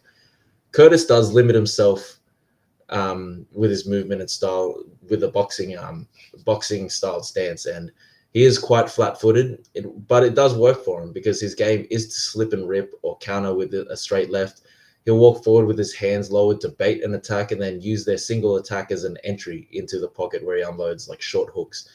As of recent times, he has upped his volume and shown a bit more urgency, which is good because it gives him more chance racking up points for the judges. But at the same time, that's when he is most open and he's most hittable.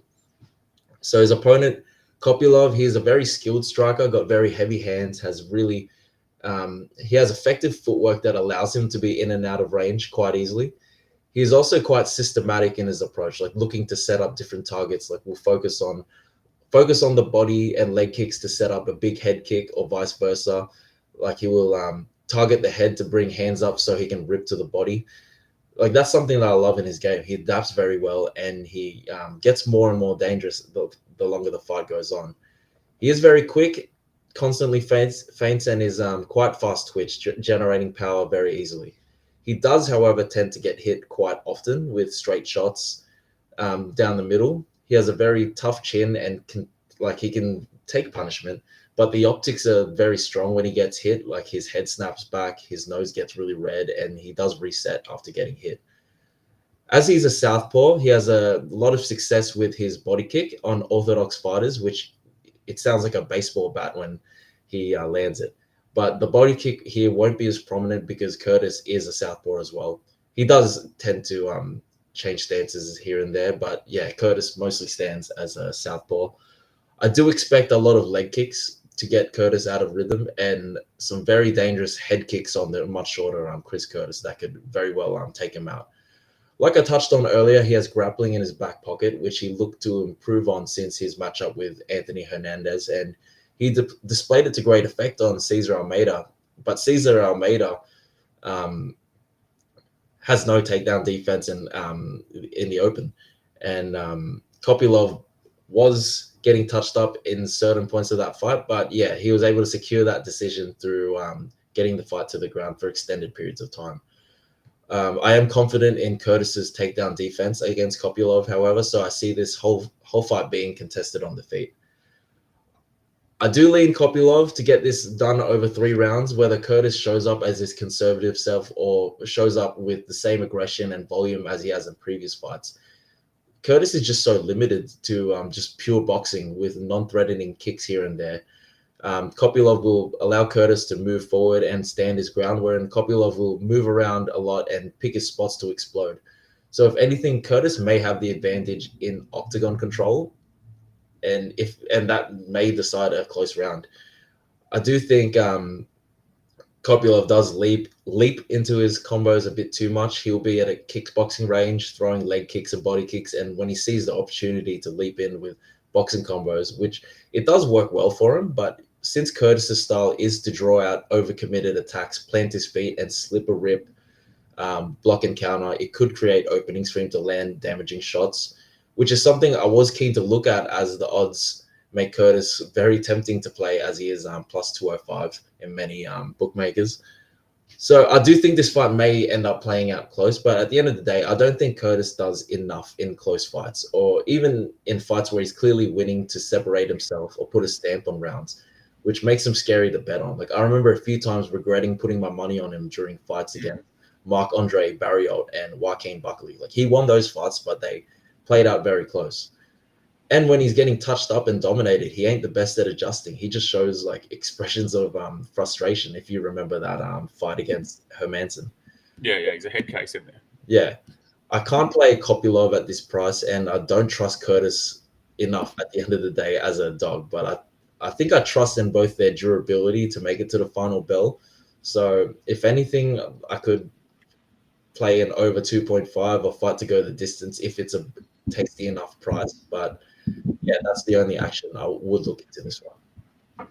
Yeah, I think like it feels like it really makes you want to buy Chris Curtis at the number. It's like it's just it's a strange number seeing Kopylov that big against like a guy like Chris Curtis in your head, and sort of like he was Brendan Allen. He fought Brendan Allen and he was plus 180. He fought MAD and he was minus 185, probably justified. What was he against Kopylov? And then Kopylov against Anthony Hernandez was plus 160, and then he was minus 105 with Cesar Almeida. I don't know. I don't think the books have a great read on either of these guys, to be quite honest with you. But like we said, you know what to expect from Chris Curtis. He's a boxer. He's going to have that, defensive shell that he always uses. He's going to attack head and body with boxing combinations, which he is good at. He rips the body really well and he works the head really, really well. I think in terms of his boxing process on the feet, it's pretty good. He's clearly got like a volume slight volume edge as well. But I think with Kopylov being a southpaw, it's going to open up that back leg, which is his best weapon. His ability to just whip that rear leg kick in is pretty impressive. And I'd be surprised if he's not chipping away at that front lead leg, that body and that head very, very early on Chris Curtis. What you can say about Chris Curtis, though, and you can't deny, is that he is like stupidly tough and durable. And his MO generally is outwork his opponent over 3. And he doesn't really tire. He doesn't tire. He doesn't slow down. And Kopylov has shown that he can slow down late. So maybe there is an angle of Curtis 2-3 that is intriguing. Like I think he'll pick up steam as the fight goes on, unless he gets like really badly damaged in the first, which could happen. But like I agree with you when you said this is going to be a striking match. I don't see Kopylov really wanting to take the fight down with Curtis, who's proven that he's pretty adept defensively. So if this does stay on the feet, it feels like you have to favour Kopylov to land the bigger shots, but maybe he slows down and gasses out, and that's enough. It feels like the books want you to play Chris Curtis, and I don't think I want to play Chris Curtis. No. This one feels like a weird one to me. I backed Kopylov against Hernandez, and maybe in hindsight that was a shit bet, but I thought at the number maybe he could have success, and he did have some success landing some big shots, but ultimately just got ragdolled. I think he showed really good IQ in the Almeida fight to be able to wrestle in that one. I don't know. I'm not particularly enthused by this fight. It's probably one of those fights that, again, I haven't been like overwhelmed by. I could see it maybe a finish, but I probably agree with you that it goes late. I think we just got props dropped as well, so I can update you on those at the end. Oh, I don't have a bet on this fight. I'm not particularly sure how it plays out. There's just fights you sometimes don't have a strong read on. This is one of them. Yeah. Someone commented between the injuries and Russian spy nonsense, I think there's a lot going on in Curtis's life right now. A bit of a red flag. Title shot window has closed for him, unfortunately. Kopylov on a mission. Yeah, does seem like right time for Kopylov, who's 33, a bit of an age advantage. So, yeah, you could be right on that one. Yeah, and Curtis is a head case.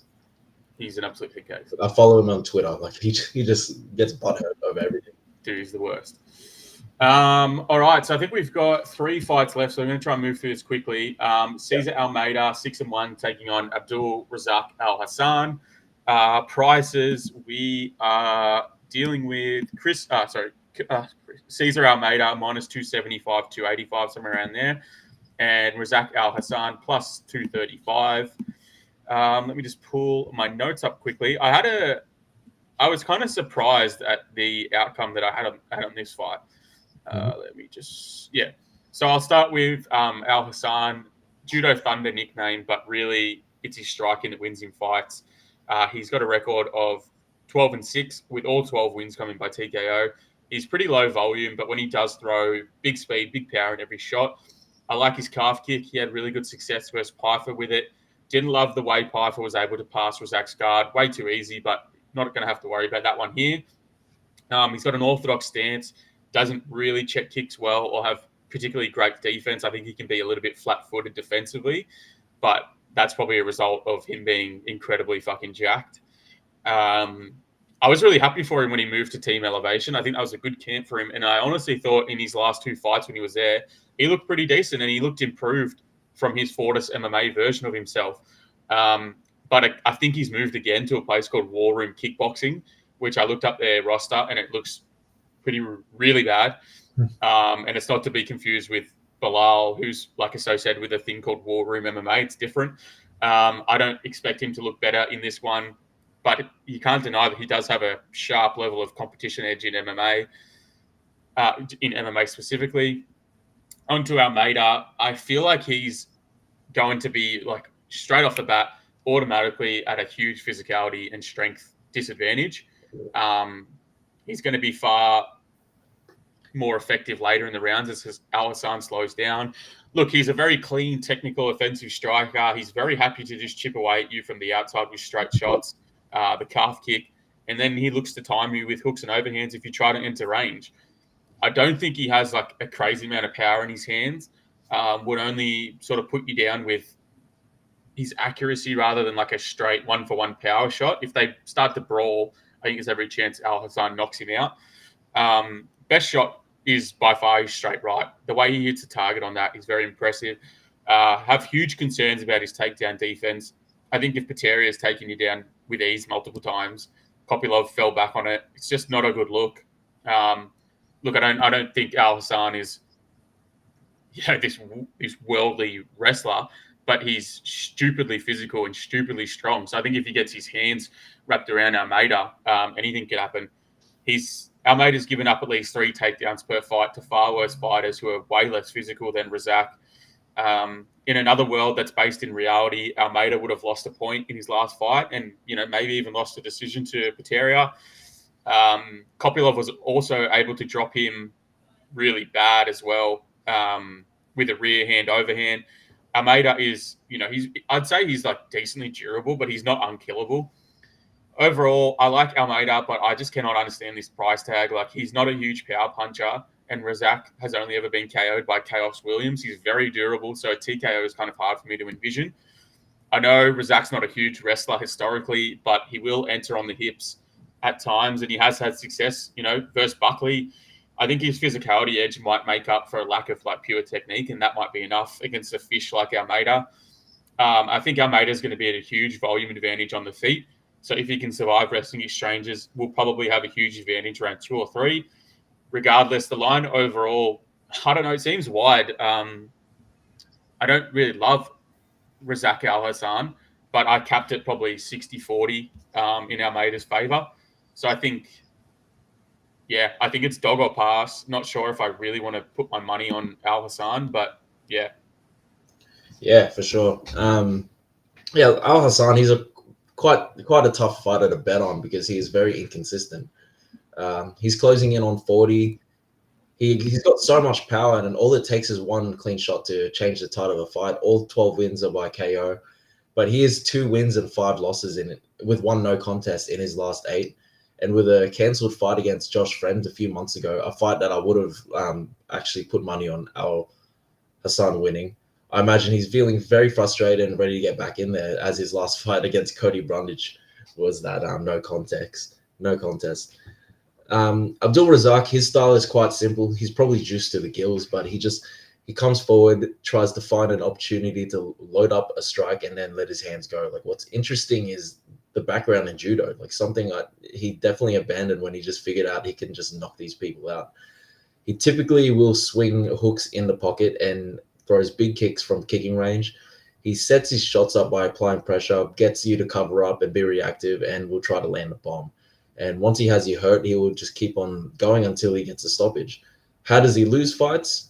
Either by fighters who have the edge in striking, who are willing to fight fire with fire and come out unscathed, just like Joe Pyfer and Chaos Williams, or through opponents having effective game plans that completely negate Abdul Razak's danger as much as possible and outwork him by exploiting his defensive flaws on the feet and on the ground, just like Jacob Malkoon did. Now, skill for skill, I can see where odds makers heavily favor Almeida. Like, I think he wins this fight, as he has a wealth of kickboxing experience before even starting his MMA career, and he will be significantly better on the feet. There's a lot to like. He's very measured, technical, and controls range effectively, and he's rarely out of position, and as he doesn't overcommit to shots and is always well balanced. He can fight from both stances. His straight shots from distance are very clean, and in the pocket, he has nice hooks and short shots. From kicking range, he whips out fast and powerful kicks to the legs, body, and head from both stances. He does have a tendency to reach his hands out with his fingers extended, and we talked about it in his last fight. I poked the hell out of Ihio Peteria multiple times. I just wonder how a head case like Al Hassan will react to getting eye poked like 3 times in a row in like 1 round. Like, he'll probably just freak out and try to foul him as well. The big hole in his game is the grappling. He does not have great takedown defense at all. Like, though he may be improving that aspect of his game, he has shown to have like decent, like, against the fence. Has he shown an improvement? Against the fence, I reckon. Oh, I don't know, man. Like, Ihor Pateria took him down 3 times. Who the fuck has Ihor Pateria even ever taken down? Oh no, in the open, like he has no defense like out in the open. But against the fence, he may be improving. You'd have to think so with Glover, like as one of his is he training there like full time now? I have no idea. Yeah, I actually don't know. Well, I'd like to think that he would be. Look, but I don't think Al Hassan's gonna grapple. And if the fight remains standing, I have to favor Almeida winning this fight. Though there will be the risk of one of Abdul Razak's wild swings getting through early, and it is a possibility. If Abdul Razak rushes in very early in the first rounds, maybe Almeida will be extending his hands like out forward and just get clipped with a right hook. Like of Abdul Razak's 12 wins, 11 were finished in the first round. So you'd have to think if he was to win this fight, it would be first round or bust. But I believe it's only first round or bust if Razak chooses to only strike. And man, like, I have to think that because of Almeida's like prowess on like the kickboxing, like Abdul Razak will have to surely he's gonna try to grapple. Like I know he has to. Like that's his path to victory, grappling. Like he has barely used judo in his fights, but he has that in his back pocket. And in the past, he's engaged with grappling. Like he scored those like some takedowns with Buckley, and he has one takedown against that Munir Lazez guy. But yeah, it would just be too dumb if he didn't at all plan to close the distance and like judo throw like Cesar Almeida, who has terrible takedown defense and has shown that once he's on the ground on his back, he just stays there. Like this is the first kickboxing specialist Abdul Razak has faced, and like he does have a weak ground game. He'd be so dumb if he didn't attempt to grapple here. 100%. And I just saw one of the comments here that Al Hassan refuses to wrestle. Listen to an interview of his recently. Was pissed. Piper took it to the ground. Yeah, like just saying that Al Hassan would be so stupid to just keep this fight standing and thinking that on the feet is where like it's first round or bust, like first like 2 minutes of the fight standing or bust. I don't think Caesar's like a crazy KO artist. Like he hasn't showed he has like crazy one-shot power or anything like that. The only finish he's had is that Budka fight, and that was like more just Budka dying to exhaustion rather than like getting like hit with a huge shot. So I think like Al Hassan has like been historically very durable. So I don't know. I could see it in my head this like ugly fight where Almeida's landing big shots and Al Hassan sort of just muscles these takedowns and wins minutes. Yeah. And at the price, maybe it's a little bit intriguing, but we'd have to watch a couple of his media day interviews and see where his head's at and what he sounds like. Yeah, for sure. Like if he mentions that he wants to take this fight to the ground, then I might be forced to put a bet on him. But for now, like while I haven't seen anything like or interviews with both of them, I'm gonna take Cesar Almeida to win this fight, probably by decision. But yeah, the grappling angle's there, and if Al Hassan even makes like comments like saying, I'm gonna take this guy down and just dominate him, then like I'll have to play him. If I hear him say anything like what this comment says, like talking about like Al Hassan talking about he doesn't want to take this fight to the ground or thinks he's a better striker or whatever, then auto no play, like not going anywhere near it. Yeah, completely agree. All right, so on to the co-main event, I believe. It is co-main event. Weird old co-main event. Ponzinibbio versus Carlston Harris. So we got Santiago Ponzinibbio 30-8 taking on Carlston Harris 19-6. Prices we are almost at like pretty much a pick 'em. Pons is a slight favorite, minus 120, 115, somewhere around there. Carlston Harris minus 105 plus 105, like anywhere around that range. You can lead us off on this one. Yeah, mate. Yep, UFC, they seem to love having older fighters take the co-headline spot in these fight nights. Ponzinibbio, he's on a very rough run since his return to competition in 2021. He's 2 wins and 5 losses, but it is important to note that 3 of those 5 losses, including the last one, was split decisions against Muslim Salikov, Jeff Neal, Michelle Pereira. However, 2 of those losses were by knockout, so he could very well be very chinny nowadays. He's very skilled in the striking department. He has good finishing instincts. Wouldn't say he has one punch KO power. He's just precise, and once he connects and has you hurt, he pulls it on. Like he has 16 KOs out of his 29 wins, and a lot of these KOs were accumulative strikes. He pressures forward, throws hard leg kicks and swings when he blitzes in, but he has always been quite hittable, often leaving his hands down in exchanges and carries his chin high. His opponent, Carsten Harris, is not someone I rate too much. He's more well versed in the grappling. His striking doesn't seem polished at all, though he's still quite powerful, I think. And his striking defense is very poor. Like he just got KO'd in the first round by Chaos Williams last year, and despite being on a 4 wins and 2 loss UFC run, I'm just not sold. Like he beat Jared Gooden, who hasn't. Jeremiah Wells, he was losing that fight up until he got his anaconda choke. He KO'd Impa Kasanganai, who, while he's proven to be a good overall fighter, he's as chinny as it gets. So he does have pretty poor takedown accuracy, only landing takedowns on Jared Gooden.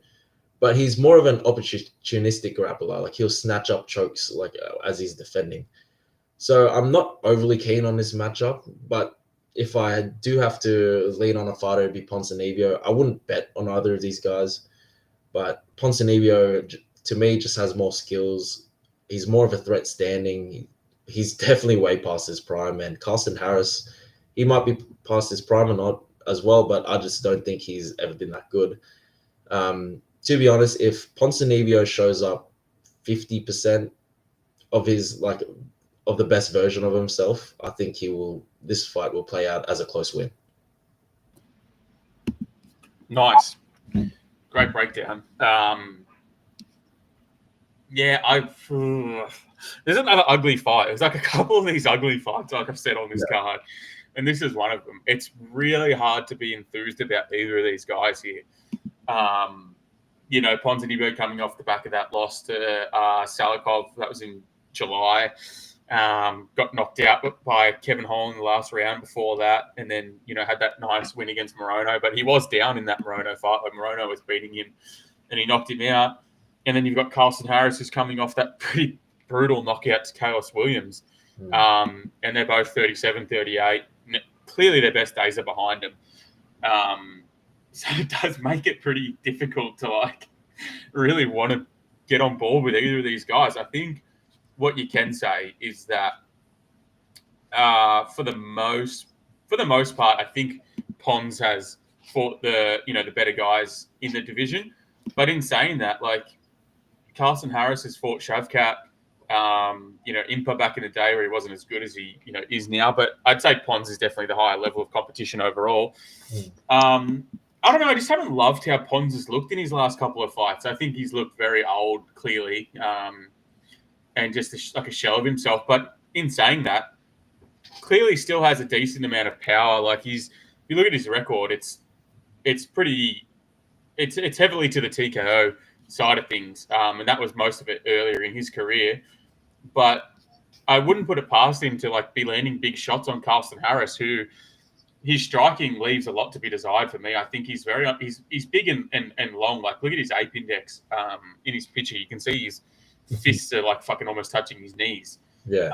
He's clearly a freak build, but I don't know. He throws from the he doesn't throw. He doesn't use his reach very well. He's not throwing straight. He's throwing looping, and I think Pons is probably the better striker, but I wouldn't trust either of these guys' chins at this point.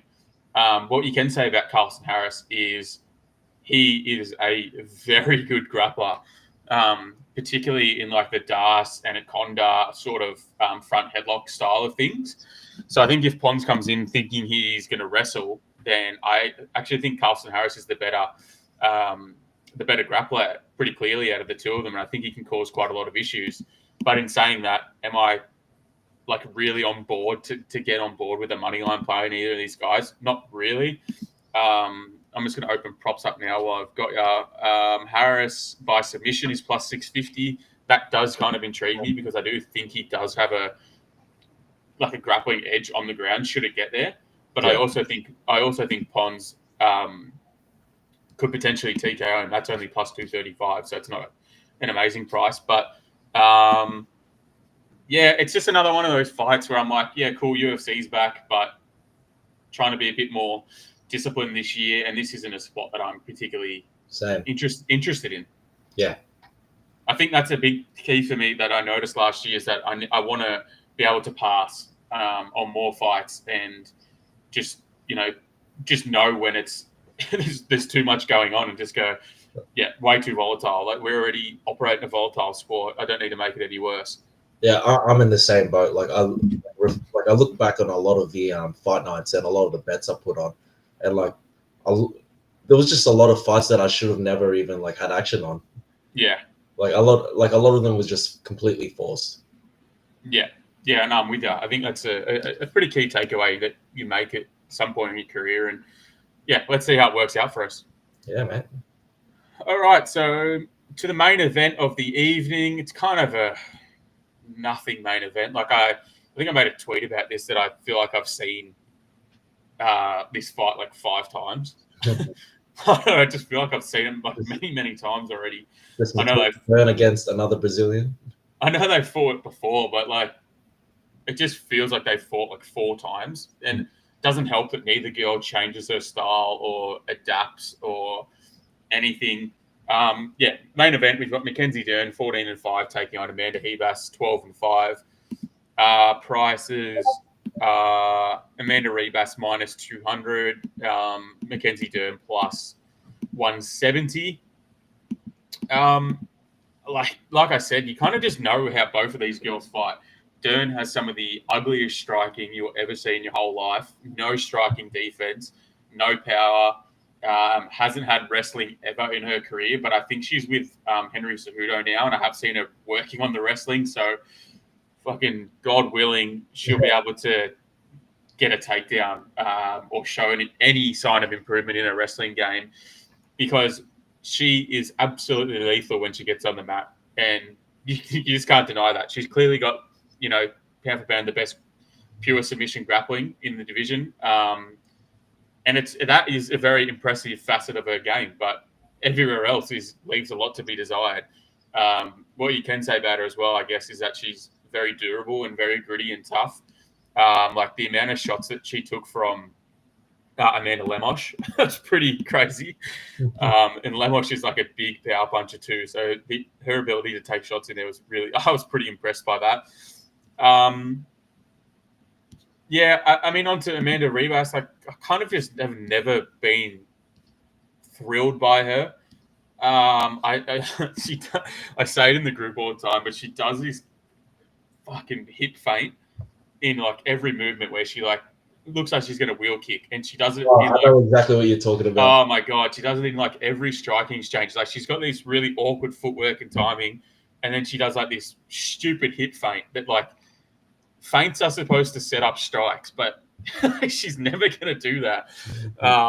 It frustrates the hell out of me. I think she has good judo and okay. I think she's got the better takedowns out of the two. I also think Dern is a better submission grappler than Ribas. Ribas maybe has a striking edge, but I think Ribas is potentially worse defensively than Dern, if that's even possible. I think they're on a pretty level playing field.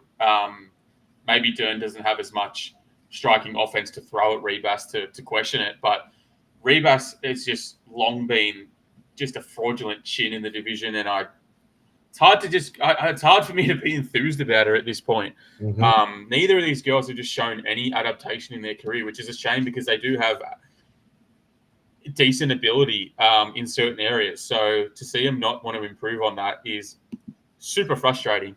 How do I see this fight going?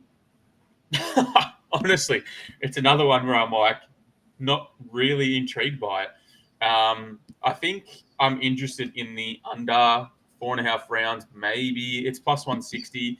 It seems like a good play to just hope violence occurs, which could happen because both girls are absolute punching bags and both have like pretty good submission grappling. So maybe I would be inclined to just back that and stay away from a side in what seems like a volatile fight. But I would never in my life back Ribas at minus 200 against anyone really because I just don't trust her enough. I honestly, it's another fight where I'm like happy the UFC's back and I'm happy to watch it, but it's not a fight that I'm telling people to put money on. Yeah, should not be a main event. That's for sure. Yeah. Like there was never even a demand for this fight as well, and we're getting it as a main event. Out of all the ones they like moved and cancelled and swapped, it was like, why this one? Yeah. Who do you think, if you had to choose out of the two, is more improved or just like grown in their game?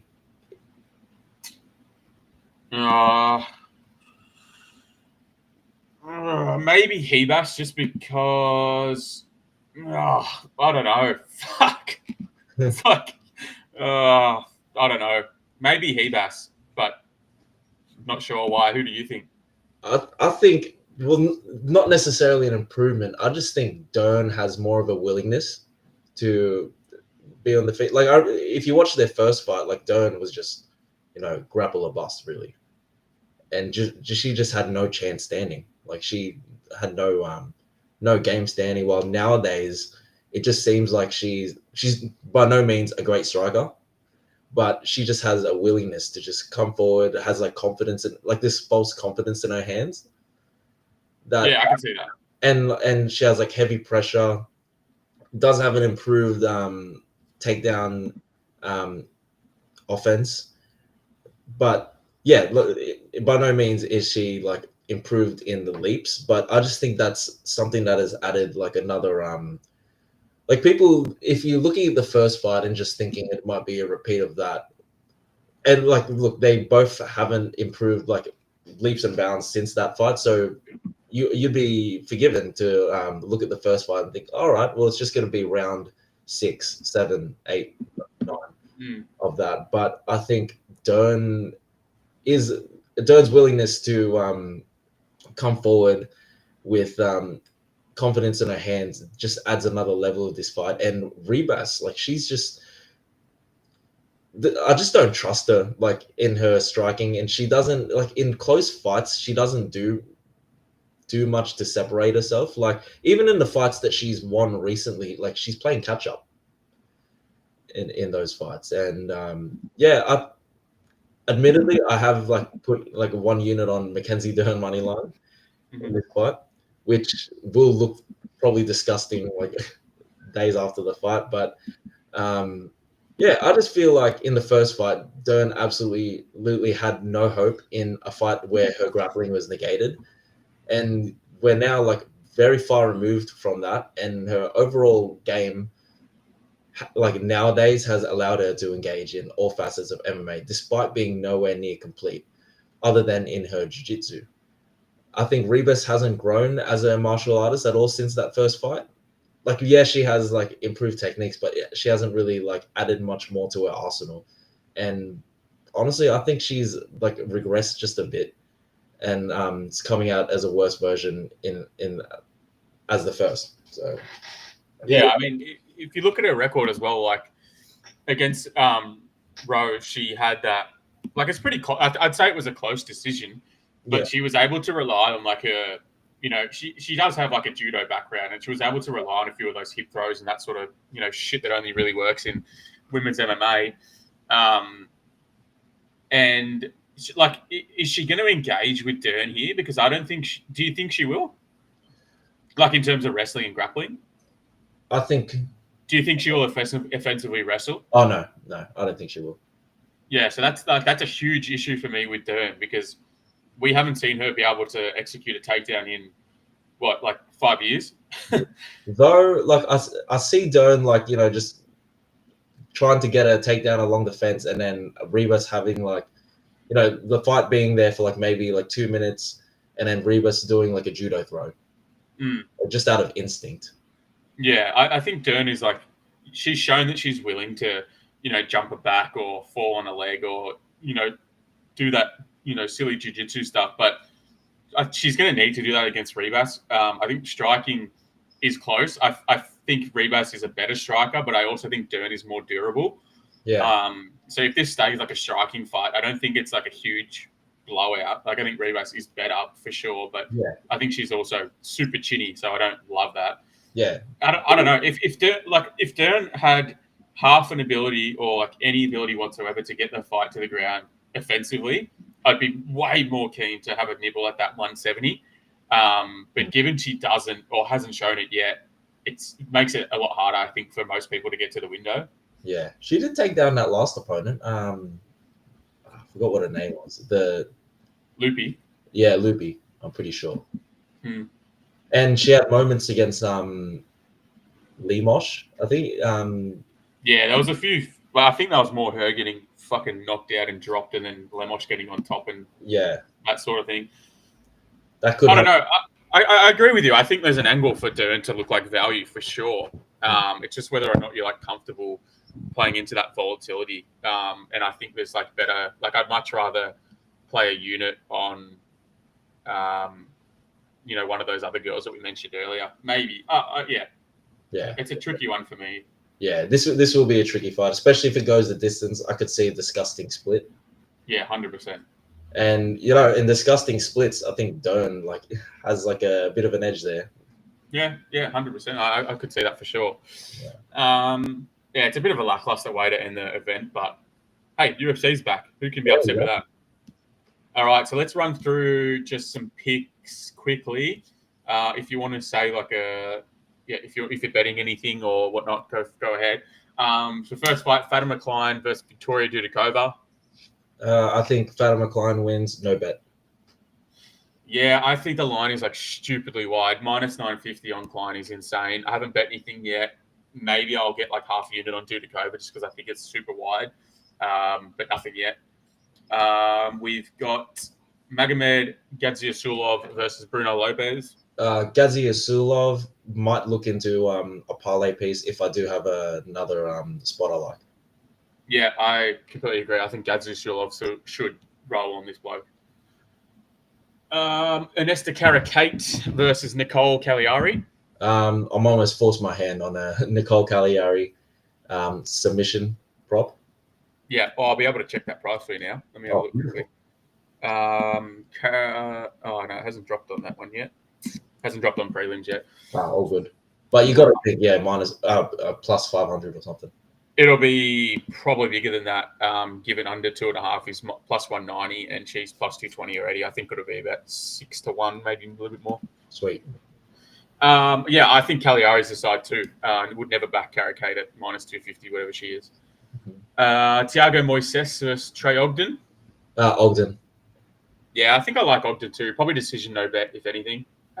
Just takes out a bit of variance. Marco Tullio, Ihor Pateria.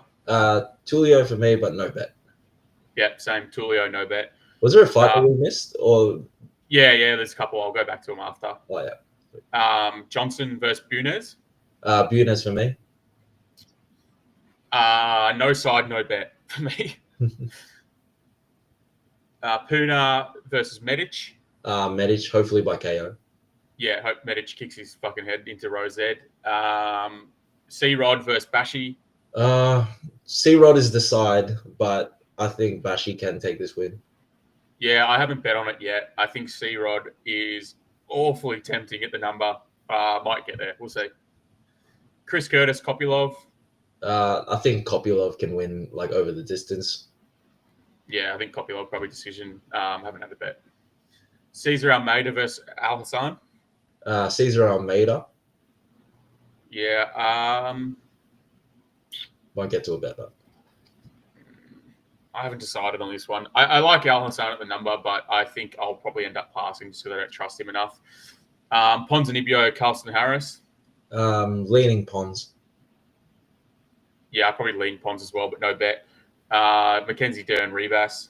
I'm going Dern in this one. Yeah, I got the number. Dern is the side, and then we've got this is back down the card, but they weren't on ESPN. Preston Parsons, Jacoby Smith. Yeah, I think Jacoby Smith wins this fight, but yeah, Parsons is very tempting. Yeah, I think Jacoby Smith is definitely the side. Not betting him at the number. Curious to see what they do Parsons submission by. Just be interesting to know. And then Joe Selecki versus Narulo Aliyev. I'm pretty confident Aliyev. Yeah, I think Aliyev's going to steamroll him. Yeah. Yeah, he might be the person parlay piece. Yeah, I like it. The Tajik Russian alliance. Yeah, as you. Yeah, Chuck Dudek over in the Soviet alliance. That's what we're going to call it. The Soviet parlay. Yes, sir. But that's it. That wraps us up for the first card back. Yeah. How many debuting fighters are in this card? Let me look. Bottom, we got one. Lopez hasn't had a fight in the UFC. 2, 3, 4, 5, 6. Yeah, 6 debuting fighters. Yeah. Which ones do you reckon? So out of the 6, do you reckon 3 get the job done? 4? I reckon, 1, 2, 3, 4, maybe 4. Maybe 4, yeah. I would agree with that. Somewhere around there. Yeah. I think there's big value on the other side. So it's, not sure. Anyways, for everyone who's watching, Ryan will always put his tips out for free on his Instagram at Desperate Times with the Z1. Yeah. Or you can come to mine at Provide Picks, and then you'll find him off there. I always reshare posts and whatnot. But other than that, super keen for MMA to be back. We obviously got the podcast back up and running now, so we'll be back weekly. So thanks to everyone that's tuned in. If you want to follow on Instagram, it's also Provide Picks, or you can head to whop.com/Provide Picks, where we have a full-time betting group running.